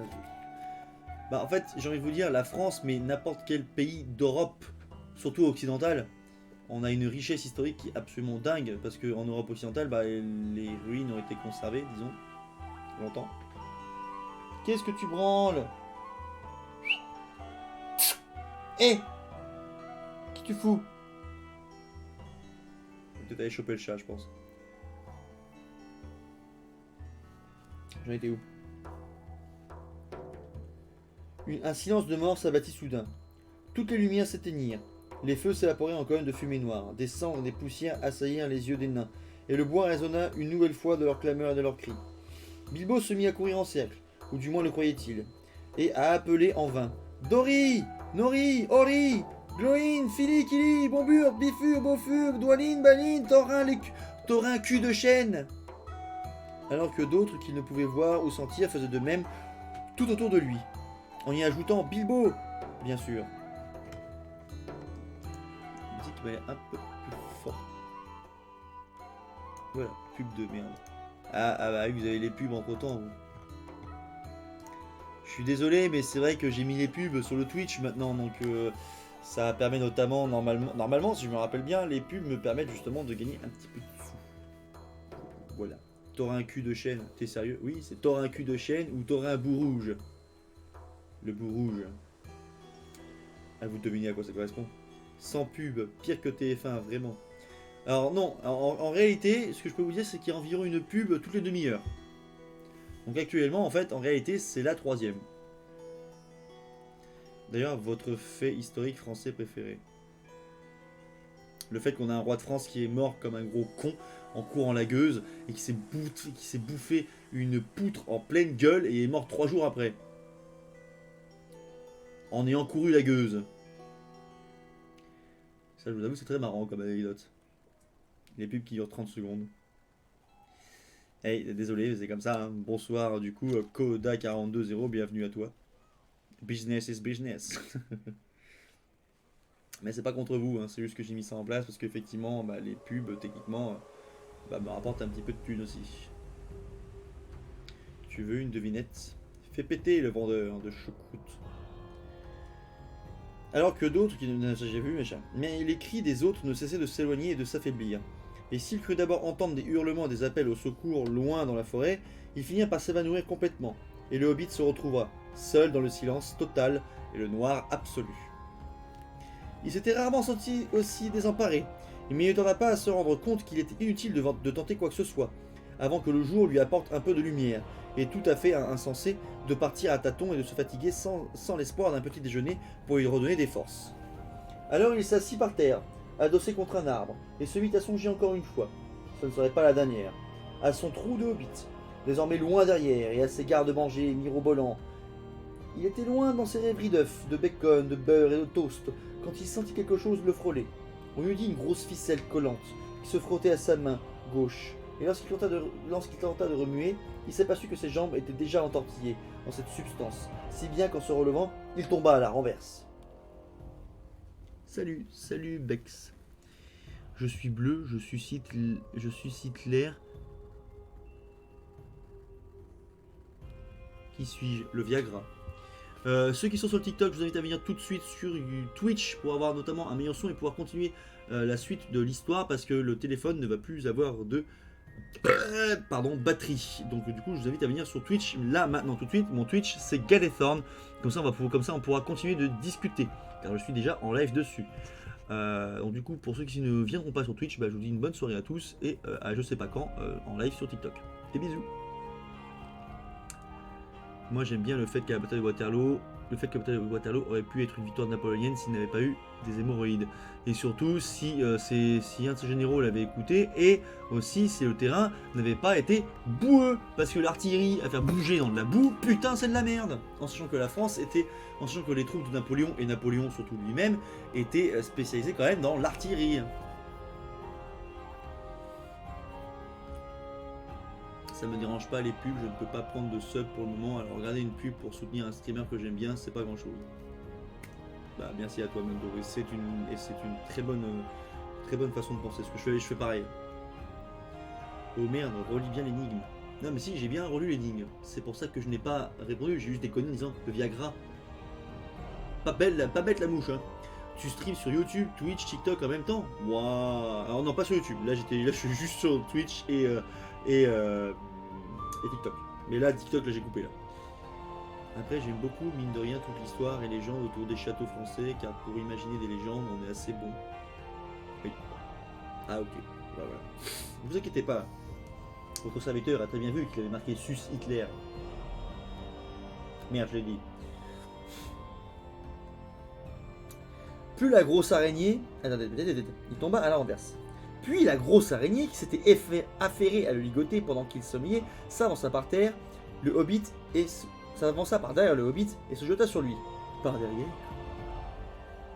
Seuls les yeux de la créature étaient visibles, mais il pouvait sentir ses pattes velues, alors qu'elle s'employait à tisser son abominable toile tout autour de ses membres. Heureusement qu'il avait retrouvé ses esprits à temps. Quelques secondes de plus, et il eût été incapable de bouger. Même alors, il dut lutter contre elle de toutes ses forces pour se libérer. Il repoussa sa hideuse forme à main nue. Elle essaya de l'empoisonner pour l'engourdir, comme le font les petites araignées, avec les mouches. Puis il se souvint de son épée et la tira du fourreau. Alors l'araignée fit un bond en arrière. Il put couper les liens qui lui retenaient les jambes. Ensuite, ce fut son tour d'attaquer. L'araignée n'était manifestement pas habituée à voir sa proie brandir un tel dard. Sinon, elle se serait sauvée plus vite. Bilbo se rua sur elle, avant qu'elle ne déguerpisse, et lui asséna un coup d'épée en plein dans les yeux. Devenue folle, elle se mit à danser et à sautiller, remuant les pattes en d'horribles spasmes. Bilbo l'acheva d'un deuxième coup, puis il s'écroula et perdit connaissance pendant un long moment. Ta vie à Paris, toi Gaël. Tu vis à Paris, toi Gaël? Oui, moi j'habite à Paris. J'habite sur Paris. Et l'objectif, c'est qu'à terme, je finisse par me casser de la capitale pour aller vivre à la campagne. Ou du moins en bordure, ou du moins en banlieue pavillonnaire si on veut, près d'une grande ville. Purée, c'est pour ça que je t'adore. Okay. Tu connais le rappeur suce ma bite? Je veux sucer ma bite?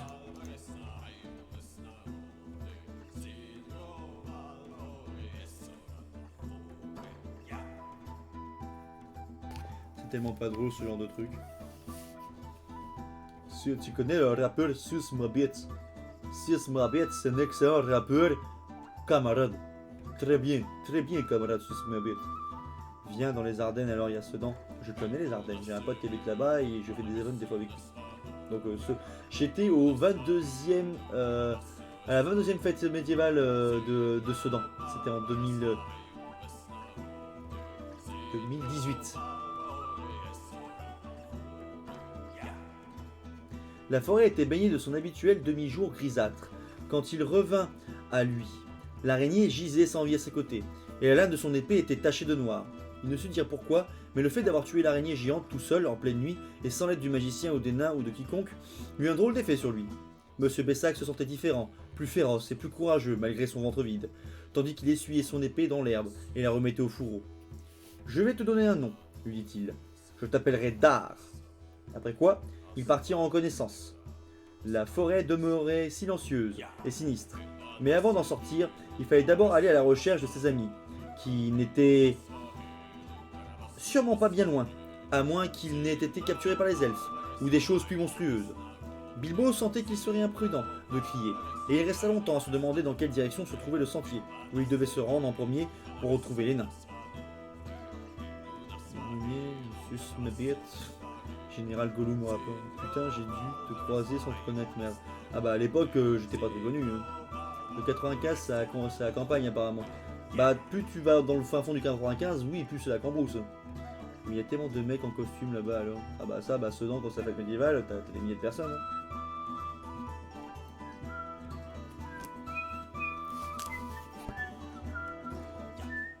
Ah voilà, c'est fini.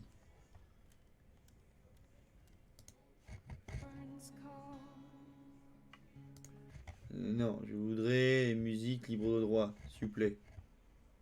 C'est pas mal ça.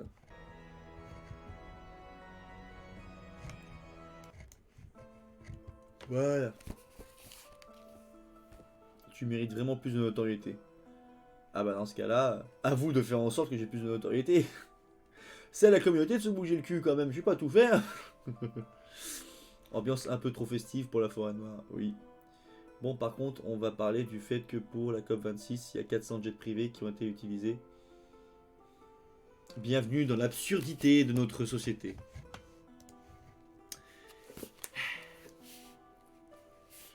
Nénénénénéné. Bilbo sentait qu'il serait imprudent de crier, donc là j'ai déjà lu.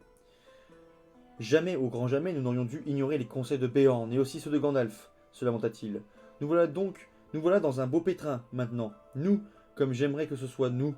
Rester tout seul est insupportable. En fin de compte, il dut deviner de son mieux la provenance exacte des appels au secours qu'il avait entendus dans la nuit. Et par chance, la nature l'avait bien servi à cet égard. Il devina plutôt bien. Comme nous le verrons, maintenant décidé, il s'avança aussi furtivement qu'il le put. Les hobbits savent être furtifs, en particulier dans les bois, comme je vous l'ai déjà dit. Et Bilbo avait mis son anneau avant de se lancer. C'est pourquoi les araignées ne le virent pas plus qu'elles ne l'entendirent arriver. Il avait réussi à se frayer un bon bout de chemin sans faire de bruit, lorsqu'il vit en avant un endroit particulièrement sombre et dense, d'une noirceur qui surpassait celle de la forêt même, comme un lambeau de nuit resté accroché aux arbres. En s'approchant, il comprit qu'il s'agissait d'un vaste réseau de toiles d'araignées entremêlées, tissées l'une par-dessus l'autre. Soudain, il vit aussi qu'il y avait des araignées de taille monstrueuse, nichées dans les branches au-dessus de lui. Invisible ou pas, il tremblait de peur à l'idée qu'il puisse deviner sa présence. Caché derrière un arbre, il en observa quelques-unes pendant un instant. Et c'est alors qu'il s'aperçut dans le calme immobile de la forêt, que ces créatures immondes se parlaient entre elles. Leur voix se résumait à de faibles grincements et sifflements, mais il comprenait tout de même une bonne partie de ce qu'elles disaient. Elles parlaient des nains. Et chaque jour, des millions de Français prennent leur voiture pour faire 500 mètres pour aller acheter le pain. J'exagère un peu, mais bon, l'idée est là. Oui, c'est à peine exagéré. Ça m'empêcherait pas de passer mon permis, un C4. Parce qu'il va bien falloir que je passe mon permis, vu les activités que j'ai. Et le pire, c'est qu'il trouve ça logique et normal. Oui.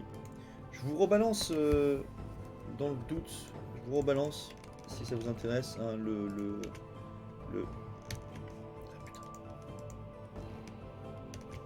Dans le doute, je vous rebalance le lien. Ah putain, c'est vrai que j'ai coupé le clavier. Je vous rebalance le lien du Utip si vous voulez faire des dons, mais à travers l'achat notamment de goodies. Voilà, si ça vous tente. Si cela vous tente. Ils nous ont donné du fil à retordre, mais alors je vais la refaire. On va faire la voix des. C'est quoi ton clavier? Là actuellement c'est un clavier sans fil de Logitech. Voilà. Faut que je m'en rachète. Alors, on va faire avec la voix. Ils nous ont donné du fil à retordre, mais ça valait la peine, dit l'une. C'est vraiment une sale cuirasse qu'ils ont là, mais je parie qu'il y a du bon jus là-dedans. Pour sûr qu'on va se régaler quand ils ont macéré un peu, dit une autre. Il faut pas les laisser croupir trop longtemps, dit une troisième. Ils sont pas aussi gras qu'ils le devraient. C'est à croire qu'ils n'ont pas mangé à leur faim ces derniers temps. Tuons-les, que je dis, siffla une quatrième. Tuons-les maintenant, et laissons-les pendouiller un peu, le temps qu'ils se raidissent. Je parie qu'ils sont déjà morts, dit la première. Oh non, que non. Je viens d'en voir un qui se démenait. Il vient de se réveiller. Mais ta vie a pris un beau petit sommeil. Je vais vous montrer. L'une de ces araignées, je veux ce mug, les peuples Narda. Ah bah vas-y, allez-y, prenez. En ce jour de 4 novembre 1922, Howard Carter a découvert le tombeau de Toutankhamon. Voilà une petite anecdote. Ça fera 100 ans l'année prochaine. Putain, ça fera 100 ans déjà que Toutankhamon a été découvert. L'une de ces araignées obèses courut alors le long d'une corde, jusqu'à une douzaine de paquets suspendus en rangée à une autre branche. Scrutant les ombres, Bilbo les vit pour la première fois, et fut glacé d'horreur en apercevant un pied de nain qui dépassait de certains d'entre eux, ou, ça et là, un bout de nez de barbe ou de capuchon. L'araignée fila tout droit vers le plus gros paquet. C'est ce pauvre vieux bombure, évidemment, pensa Bilbo, et plantant ses crochets dans le nez qui dépassait, il y eut un cri étouffé à l'intérieur. Et un orteil très sauta et frappa l'araignée d'un bon coup. Bombure était encore en vie. Il y eut comme un bruit de ballon mou botté avec rigueur, et l'araignée enragée tomba de la branche et ne se rattrapa que juste à temps, à l'aide de son propre fil. Les autres éclatèrent de rire. T'avais bien raison, dirent-elles. Elle est vivante, cette viande, y a pas à dire. Pas pour longtemps, siffla l'araignée. Pas pour longtemps, siffla l'araignée en colère tout en remontant la branche. Tout le site en fait, c'est pour ça que la décroissance est la seule solution si on veut éviter de pourrir la planète. Ouais. Enfin, on va pas parler de politique ici. Non, c'est pas le sujet de ce soir. Bilbo comprit que le moment était venu d'agir. Il ne pouvait grimper jusqu'à elle, et il n'avait pas d'arc. Mais en regardant tout autour de lui, il vit qu'un petit ruisseau passait jadis à cet endroit, et que plusieurs pierres se trouvaient au fond de son lit asséché. Bilbo lançait assez bien, et il ne tarda pas à trouver un beau gros galet en forme d'œuf qui convenait parfaitement à sa main. Étant garçon, il s'était souvent exercé à lancer des pierres, si bien que les lapins et les écureuils et même les oiseaux déguerpissaient au plus vite en le voyant se pencher. Et même devenu adulte, il avait passé beaucoup de temps à jouer au palais, aux fléchettes, ou au tir à la baguette, aux poules, aux 9 quilles et à tous ces jeux tranquilles qui consistent à viser et à lancer. Bon, bonne nuit tout le monde. Bonne nuit à toi, Midnight. On va tous vivre comme les hobbits. Vive les hobbits. Hobbiterie! Rejoignons la hobbiterie en armes. Mais ce n'est pas le moment. Tandis qu'il ramassait des pierres, l'araignée s'était rendue jusqu'à Bombure. Et sa vie était en danger. Alors Bilbo tira, et vlan, la pierre frappa l'araignée directement sur la tête. Elle perdit conscience, tandis tomba dans la branche et s'écrasa par terre, pattes recroquevillées. D'ailleurs, je vais vous montrer l'image bien dégueulasse des araignées qui sont en train de s'amuser avec les pauvres nains. Faut chausser du 50 minimum. Mais les hobbits n'ont pas de chaussures. Enfin, à part la branche des forts. On sait qu'ils pouvaient en avoir. Je sais plus si c'est les forts ou les pieds ou les pales qui pouvaient porter les chaussures. Je sais plus c'est quelle branche hobbit. Un truc comme ça. D'ailleurs, je commence à me les peler un peu. Donc je vais mettre mon gambison. Gloire au gambison. Ah oui, un bon gambison. On se réchauffe un peu. Et je vais chercher un petit truc à grignoter, parce que j'ai encore faim.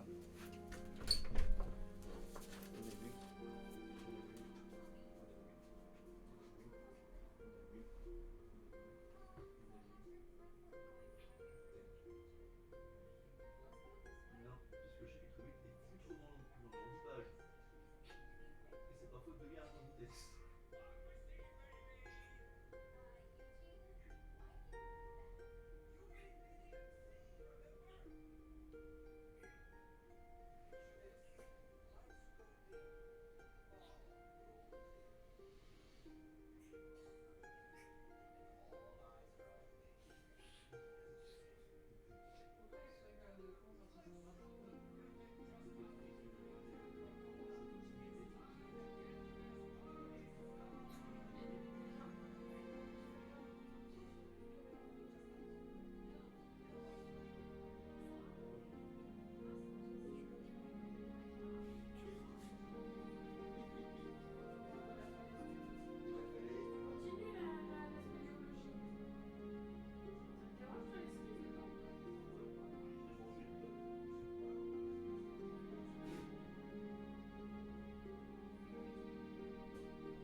Je suis de retour.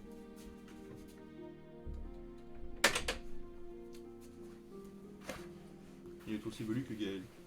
Aussi velu que Gaël, je suis pas velu, qu'est-ce que tu me racontes? Enfin, un peu. Et c'était aussi un 4 novembre, mais en 2001, un 4 novembre, mais en 2001, qu'il y a eu la grande première du film Harry Potter. Oui, il y a eu Harry Potter. Et derrière, il y a eu le raz-de-marée nommé Le Seigneur des Anneaux, en décembre. Putain, vous imaginez quand même, 2001, on a eu Monstres et compagnie, le premier. On a eu Shrek 1, on a eu Harry Potter 1 et Le Seigneur des Anneaux, la communauté de l'anneau. Sacrée année pour le cinéma. Que des trucs bien connus. Ça c'est cool. Le grand bison qui tient chaud. La deuxième pierre siffla à travers une grande toile et on rompit les fils. Et en rompit les fils. Cueillant du même coup l'araignée qui était pendue au milieu. Et paf, elle tomba raide morte. Ces attaques répétées semèrent l'agitation dans la colonie d'araignées. Et elles oublièrent les nains pour un temps. Vous pouvez me croire. Elles ne voyaient pas Bilbo, mais elles discernaient assez bien d'où provenaient les pierres. Rapides comme l'éclair, elles jetèrent sur le hobbit en courant. Elles se jetèrent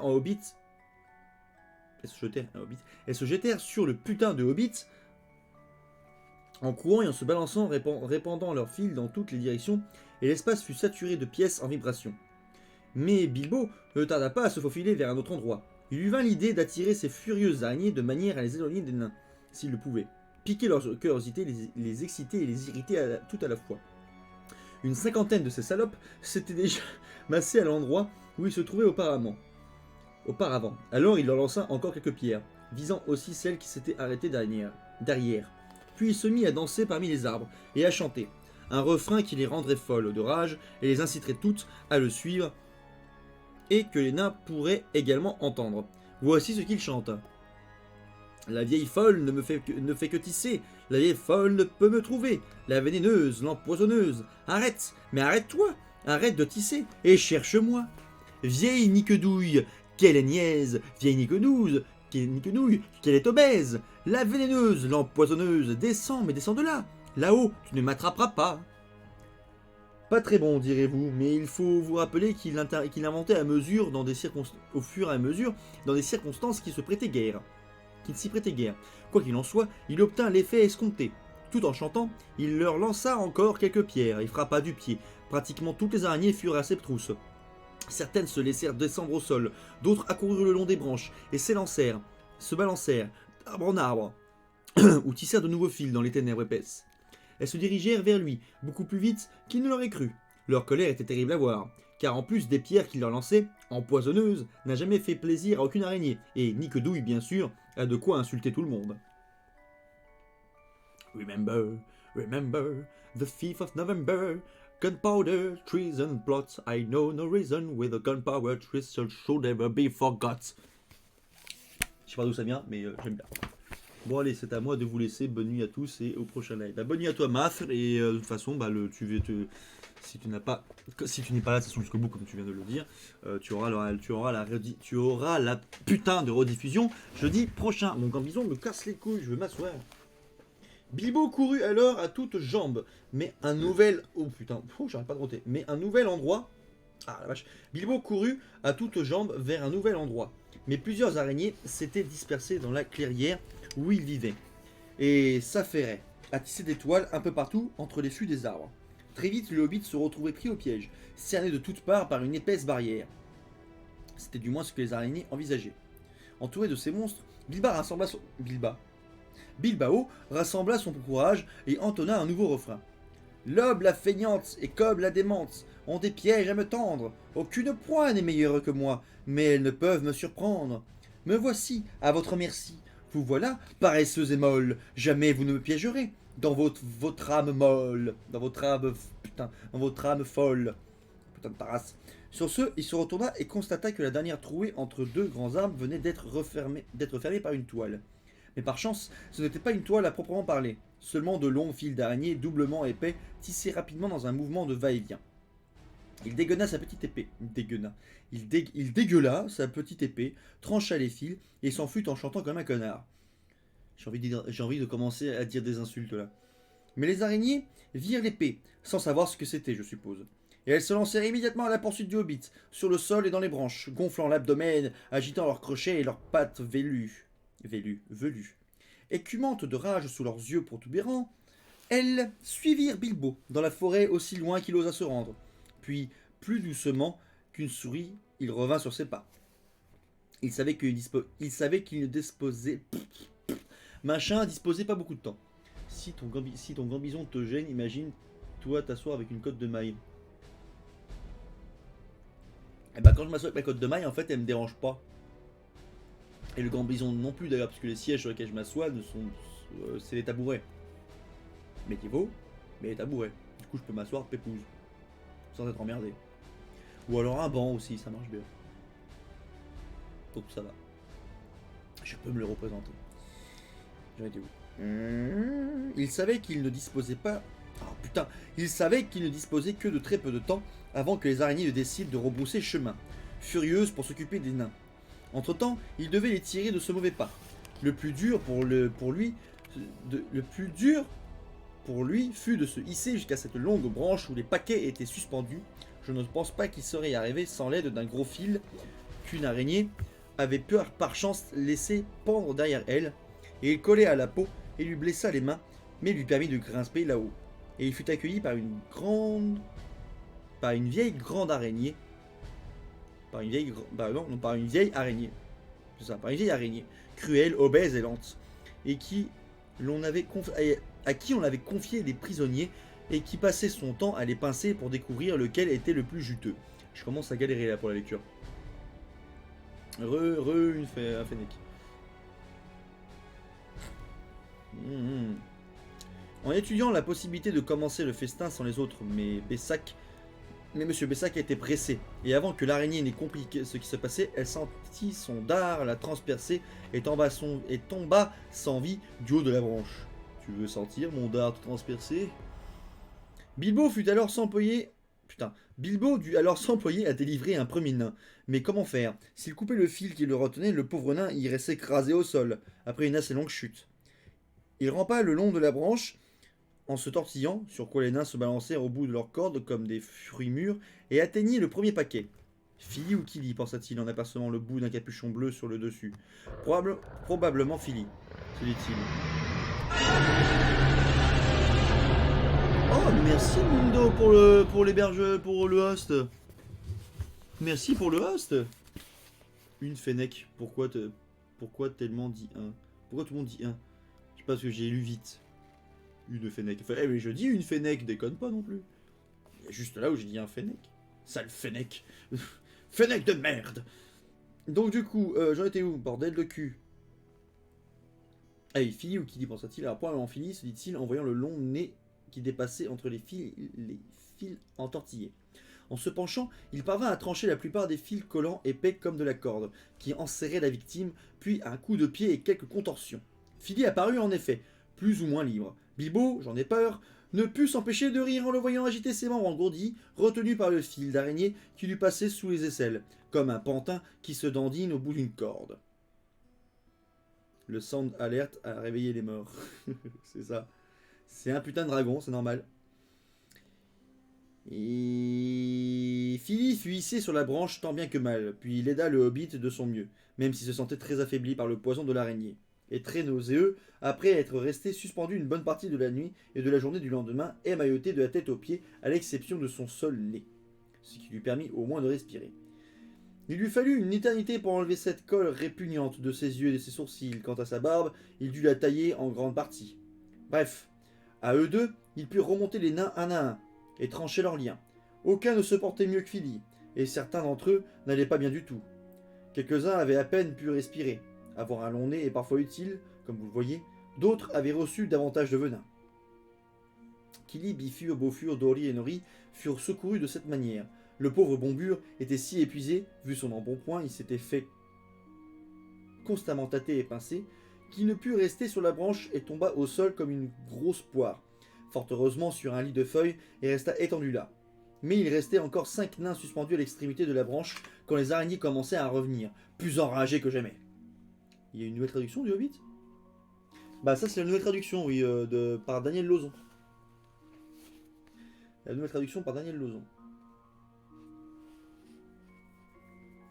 Bilbo se rendit immédiatement à l'autre bout de la branche, tout près du tronc, et repoussa celle qui tentait d'y monter. Il avait retiré son anneau pour secourir Philly, et avait oublié de le remettre. Aussi, elles se mirent à crochoter et à siffler. « Maintenant, on te voit, sale petite créature! On va te bien manger, on va laisser ta carcasse pendue à un arbre. Fistre! Un dard! Il a un dard! Qu'importe, on va l'attraper quand même. Puis on va suspendre la tête en bas pendant un jour ou deux. » Je sais pas pourquoi j'ai envie de faire cet accent là avec les araignées. Je me disais bien que le ton avait changé. Bah oui, c'est un peu différent. On dirait une écriture arabe sur le dos du livre.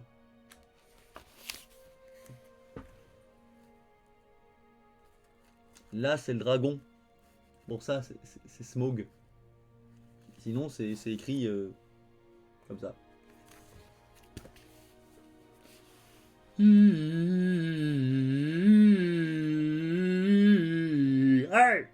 Fatigué.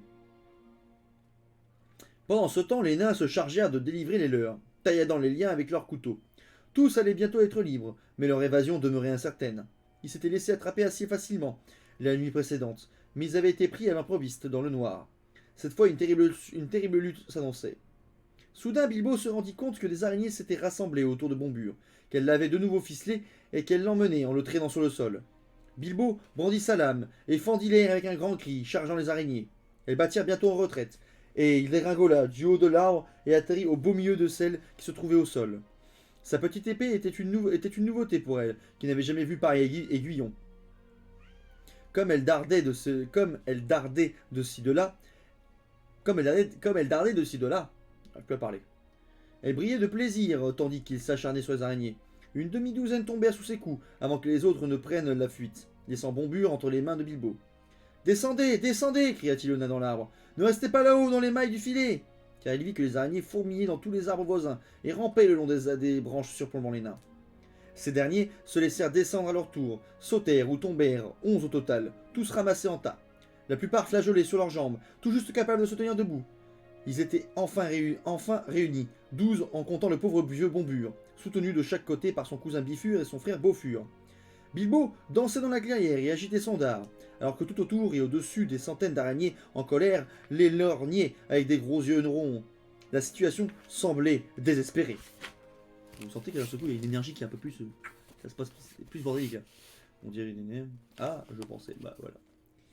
C'est alors que commença la lutte. Quelques nains étaient armés de couteaux, d'autres tenaient des bâtons, et tous avaient accès à des pierres. Bilbo pouvait compter sur son poignard elfique. Coup sur coup, les araignées furent repoussées, et nombre d'entre elles trouvèrent la mort. Mais cela ne pouvait pas durer. Bilbo était tout bonnement épuisé. De tous ses compagnons, seulement 4 tenaient encore fermement sur leurs jambes, et bientôt ils seraient submergés comme des mouches sans défense. Déjà les araignées se mettaient de nouveau à tisser leurs toiles entre les arbres autour d'eux. Bilbo n'eut finalement d'autre choix que de révéler aux nains l'existence de son anneau. Ce n'était pas de gaieté de cœur, mais son plan l'exigeait. « Je vais bientôt disparaître, dit-il. J'attirerai les araignées à moi si je peux, et vous devrez rester ensemble et fuir dans la direction opposée. Là-bas à gauche, c'est plus ou moins le chemin qui mène à l'endroit où nous avons aperçu les feux des elfes pour la dernière fois. » Les nains étaient tous étourdis, et Bilbo eut du mal à se faire comprendre au milieu des cris, des coups de bâton et des pierres qui sifflaient de tous côtés. Mais il dit enfin qu'il ne pouvait plus attendre. Les araignées refermaient lentement leur étau sur eux. Il enfila soudain son anneau, et au grand étonnement des nains, il disparut. On entendit bientôt des cris parmi les arbres sur la droite. « Feignante! Empoisonneuse !» Les araignées en furent toutes retournées. Elles s'arrêtèrent net, et certaines se dirigèrent du côté de la voie. « Empoisonneuse !» les enrageaient à ce point qu'elles en perdaient la raison. Alors Balin, qui avait compris le plan de Bilbo, mieux que quiconque, organisa une attaque. Les nains se ramassèrent en une masse serrée et lancèrent une pluie de pierres, chargeant les araignées à gauche, et perçant leurs rangs. Quelque part derrière elles, les chansons et les cris cessèrent subitement. Alors on remarquera quand même que, comparé bâillement rétro... What? Qu'est-ce qu'il m'a mis? C'est quoi ce clip?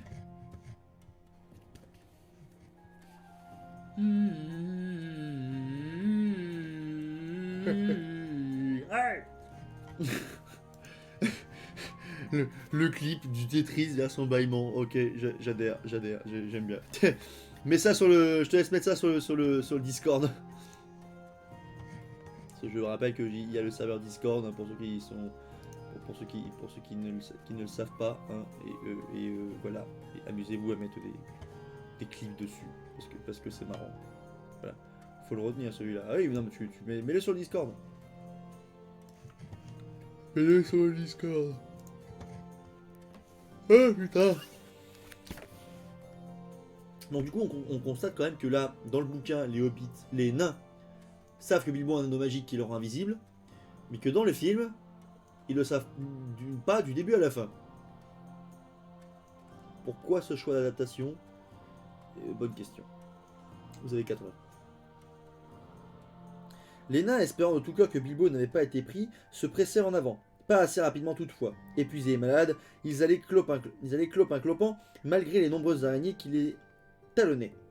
De temps à autre, ils se retournaient pour venir à bout des créatures qui les rattrapaient. Et déjà, des araignées étaient montées aux arbres et jetaient de longs fils collants sur leur passage. Les choses s'envenimaient, une fois de plus, quand tout à coup Bilbo réapparut et chargea par le flanc, les araignées stupéfaites. « Fuyez, fuyez !» s'écria... « Fuyez, fuyez !» s'écria-t-il. « Ondar s'occupa d'elle !» Ce qu'il fit. Ses coups portaient devant et derrière, tailladant les fils d'araignées, tranchant leurs pattes, transperçant leur ventre bouffi lorsqu'elles s'approchaient trop. Les araignées se gonflèrent de rage, sifflant d'horribles jurons de leur bouche baveuse et écumante. Mais Dar les glaçait d'une peur mortelle, et elle n'osait s'en approcher, maintenant qu'il était revenu. MDR la vidéo. Elles eurent beau jurer autant qu'elles le purent, leur proie s'éloignait lentement mais sûrement. Le combat fut des plus terribles, et sembla durer des heures. Mais enfin, à l'instant où Bilbo se sentait incapable d'asséner un coup de plus, les araignées s'avouèrent vaincues, et cessèrent soudain de les pourchasser, rentrant vers leur sombre colonie d'un air dépité. Les nains constatèrent alors qu'ils étaient arrivés en bordure d'une clairière où les elfes étaient venus. Était-ce l'une de celles qu'ils avaient vues la nuit précédente? Ils ne purent le dire, mais une bonne magie semblait subsister à cet endroit, et les araignées n'osaient s'y aventurer. Du moins la forêt luisait d'un éclat plus vert, ses ramures étaient moins épaisses et moins menaçantes, et ils purent s'y reposer et reprendre leur souffle. Ils firent halte pendant quelque temps, hors d'haleine, mais ils ne tardèrent pas à poser des questions. Ils demandèrent à ce qu'on leur explique en détail toute cette histoire de disparition, et la découverte de l'anneau les intéressa à tel point qu'ils en oublièrent pour un temps leurs soucis. Balin, en particulier, insista pour que l'histoire de Gollum, avec ses énigmes et tout, lui soit entièrement racontée à nouveau en y remettant l'anneau en contexte. Mais au bout d'un certain temps, le jour se mit à faiblir, et ils posèrent d'autres questions. Où étaient-ils? Où se trouvait leur sentier? Comment faire pour retrouver des vivres? Et quelle était la prochaine étape? Ils ne cessaient de se demander, et ils n'avaient pas eux-mêmes les réponses. Ils se retournaient vers le petit Bilbo pour les obtenir. Comme vous le voyez, leur opinion de M. Pessac avait changé du tout au tout, et ils le respectaient de plus en plus, comme Gandalf leur avait prédit. Ils s'attendaient d'ailleurs à ce qu'il leur propose un merveilleux plan pour les tirer d'affaire, et pas un seul ne ronchonnait. Ils n'étaient que trop conscients d'avoir échappé à une mort certaine grâce aux hobbits, et ils l'en remercièrent plusieurs fois. Quelques-uns allèrent même jusqu'à se lever et s'inclinèrent jusqu'à terre devant lui, mais leurs jambes cédèrent sous leur effort, et ils ne purent se remettre sur pied pendant un certain temps. Même si Bilbo leur avait tout expliqué au sujet de sa disparition, cela ne diminuait en rien leur opinion de lui, car ils voyaient qu'il avait du cran et de la chance sans plus d'anneau magique. 3 choses extrêmement utiles. En fait, ils furent si élogieux que Bilbo commença à se dire qu'il avait peut-être un peu l'étoffe d'un brave aventurier, tout compte fait. Reste qu'il se serait senti beaucoup plus brave s'il avait eu quelque chose à se mettre sous la dent.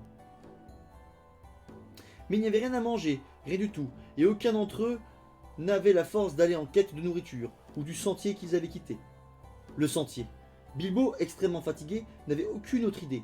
Son regard vague restait fixé sur les arbres qui se dressaient devant lui, à l'infini. Et au bout d'un moment, tous retombèrent dans le silence. Tous, sauf Balin. Longtemps après que les autres se furent tus, fermant leurs lourdes paupières, il continua à marmonner et à rire tranquillement. Gollum. Ça par exemple. Alors c'est comme ça qu'il s'est faufilé à mon nez et à ma barbe, hein? Maintenant je comprends. Doucement en catimini, n'est-ce pas, monsieur Pessac? Et ses boutons éparpillés devant la porte. Ce cher monsieur Bilbo. Bilbo. Bilbo. Beau. Et beau. Et beau. Puis il s'endormit, et ce fut le silence complet pendant un long moment. Jusqu'à ce que Bombure lâche un gros paix. C'est pas vrai, c'est pas dans le bouquin. Je vais me coucher, bonne nuit les gens et bonne lecture Gaël. Merci une Fennec d'être passé déjà, bonne soirée à toi, bonne nuit, puis et bah du coup je te souhaite voilà une bonne nuit, et puis tu regarderas du coup la rediffusion du live jeudi prochain pour avoir la suite. Oh purée bon bulle. Alors c'est pas dans le bouquin, c'est moi qui l'ai rajouté. Hein. Tout à coup, Dwalin entrouvrit les yeux et jeta un regard alentour. Où est Thorin demanda-t-il. Ils eurent soudain un choc terrible. Bien sûr, ils n'étaient que 13, 12 nains et le hobbit. Où donc était passé Thorin? Ils se demandèrent quel triste sort il avait subi entre les griffes d'un sortilège ou encore de monstres odieux. Ils frissonnèrent dans l'immensité de la forêt. Ils tombèrent tout tour à tour dans un sommeil agité, peuplé d'horribles cauchemars, tandis que le crépuscule se fondait en nuit noire. Et c'est là que nous les quitterons pour l'instant. Trop malades et trop là pour poster des gardes ou pour veiller à tour de rôle. Thorin avait été pris bien avant eux. Vous rappelez comme Bilbo s'était endormi comme une bûche en pénétrant dans l'un des cercles de lumière. Thorin s'était avancé la fois suivante, et à l'instant où les lumières s'étaient éteintes, il était tombé comme une pierre sous l'enchantement. Tout le tumulte des nains perdus dans la nuit, les cris qu'ils jetèrent au moment où les araignées les attrapaient et les ficelaient, et toute la rumeur du combat le lendemain, il n'avait rien entendu de cela. Alors les elfes sylvains étaient venus à lui, l'avaient ligoté puis emmené. Donc là, comparé en film, les nains se font capturer tout seuls, tandis que Thorin est capturé par les elfes. Les gens qui festoyaient étaient bien sûr des elfes sylvains. Ces gens ne sont pas malveillants. S'ils ont un défaut, c'est leur méfiance à l'égard des étrangers. Et malgré leur puissante magie, même en ce temps-là, ils étaient sur leur garde. C'était un peuple distinct des hautes elfes de l'Ouest, plus dangereux qu'eux et moins sages, car la plupart de ces elfes, de même que des anciennes tribus qui ne s'étaient jamais allées... Oula putain, la traduction. C'était un peuple distinct des hautes elfes de l'Ouest, donc les Noldor du coup, plus dangereux qu'eux et moins sages, car la plupart de ces elfes, de même que leurs semblables dispersés dans les collines et les montagnes, descendaient des anciennes tribus qui ne s'étaient jamais allées en Faerie dans l'Ouest. Donc du coup, on nous parle des elfes qui ne sont jamais allés au Beleriand et même à Valinor.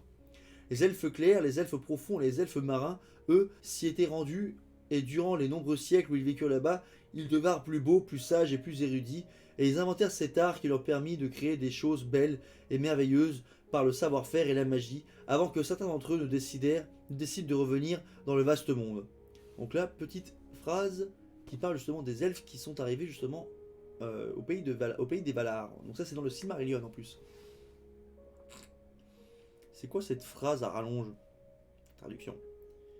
Il a fait un paragraphe sans faire de pause de correcteur. Ah si, j'ai fait des pauses. Les elfes sylvains s'attardèrent en ce vaste monde dans le crépuscule de notre soleil et de notre lune, mais ils préféraient de beaucoup les étoiles, et ils errèrent sous les grands arbres. Dans les vastes forêts de contrées aujourd'hui perdues. Ils habitaient souvent à l'orée des bois, dont ils s'évadaient de temps à autre pour aller chasser ou pour chevaucher et courir à travers la plaine, au clair de lune et sous les étoiles. Et après la venue des hommes, ils recherchèrent toujours davantage la pénombre et le crépuscule, mais ils étaient et demeurent des elfes, c'est-à-dire de bonnes gens. À travers les plaines.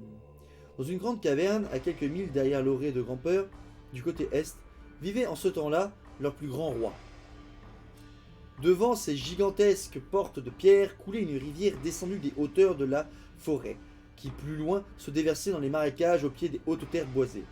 Cette grande caverne, où d'innombrables galeries s'ouvraient dans toutes les directions, s'étendait loin sous terre et comptait de nombreux passages qui débouchaient sur de vastes salles. Mais elles étaient moins sombres et autrement plus habitables que les grottes des gobelins, beaucoup plus profondes et plus périlleuses. Et en fait, les sujets du roi vivaient et chassaient surtout dans la forêt, à l'air libre. Et ils habitaient dans des maisons, ou des huttes construites au sol, ou dans les arbres. Le hêtre était leur espèce favorite. La caverne du roi lui servait de palais, et c'était la place forte qui gardait son trésor et qui protégeait son peuple des ennemis des elfes. C'était aussi un cachot pour ses prisonniers. Thorin fut donc emmené jusqu'à la caverne, sans grande délicatesse, car ces elfes n'aimaient guère faire la guerre.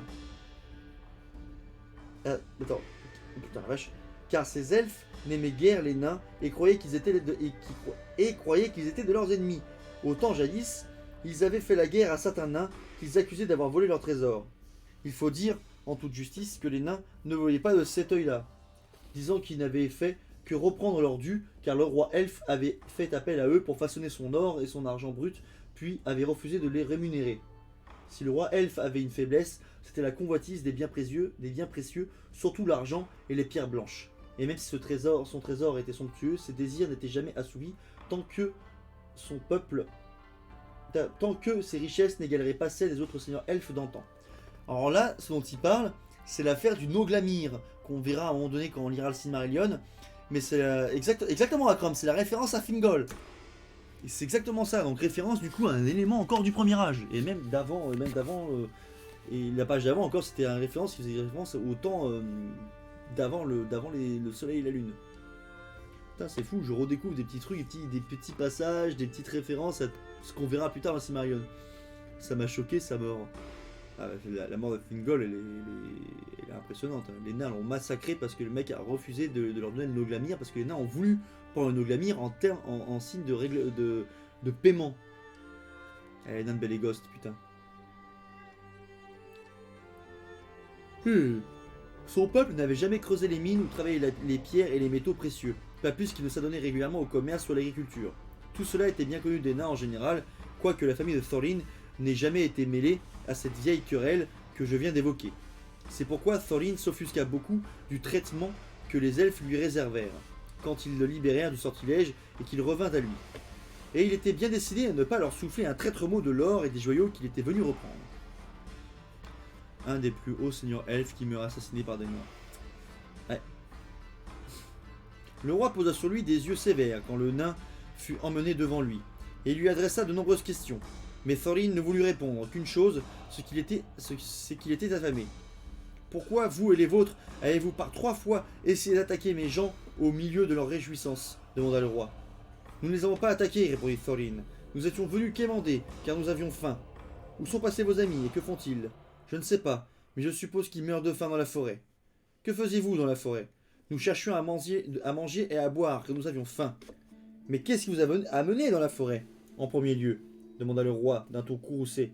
Sur quoi Thorin se tut, refusant de prononcer un mot de plus. Très bien, dit le roi. Emmenez-le et mettez-le sous bonne garde jusqu'à ce qu'il se décide à nous dire la vérité. Dut-il attendre un siècle? Alors les elfes l'attachèrent avec des sangles et l'enfermèrent dans l'une de leurs plus profondes grottes, derrière de lourdes portes en bois, et ils le laissèrent à lui-même. Ils lui donnèrent à manger et à boire, ces deux choses en abondance, quoique sans raffinement, car les elfes sylvains, contrairement aux gobelins, étaient plutôt cléments, même envers leurs pires ennemis, lorsqu'ils les capturaient. Les araignées géantes étaient les seules choses vivantes envers lesquelles ils se montraient impitoyables. D'ailleurs, voici une image montrant justement l'entrée des cavernes de Thranduil. Avec justement, vous constatez justement en tout petit, par là, justement, les elfes avec Thorin.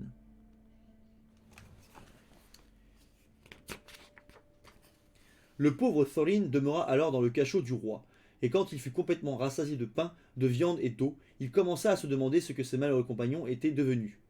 Il ne tarda pas à le découvrir, mais cela doit attendre le chapitre suivant, et le début d'une nouvelle aventure, au cours de laquelle le Hobbit se révéla très utile une fois de plus. Fin de la lecture... Ouah, je vais me lâcher un petit gros sévère là. Fin de la lecture du 8e putain de chapitre. Putain, il était long le bougre là. Putain, le 8e chapitre, il m'aura pris 2 heures de lecture. Enfin, 1h40 de lecture. Enfin, 1h40. Sans compter le nombre de fois où j'ai dû m'arrêter pour discuter avec vous, pour échanger des idées, tout ça. Mais, ouais, putain, 1h40, ça va faire une bonne vidéo, hein. Bon, du coup, bah, le YouTube, je vous dis des poutous, bonne soirée à tous. Si vous voulez justement si vous voulez avoir la lecture du chapitre 9 en avance, je vous invite à venir sur Twitch maintenant, là tout de suite, car je suis justement sur Twitch pour la lecture du chapitre 9. En tout cas, si vous n'êtes pas là sur Twitch là maintenant tout de suite, bah, je vous dis à la semaine prochaine du coup pour la rediffusion du chapitre 9. C'était temps pour vous servir. Des bisous.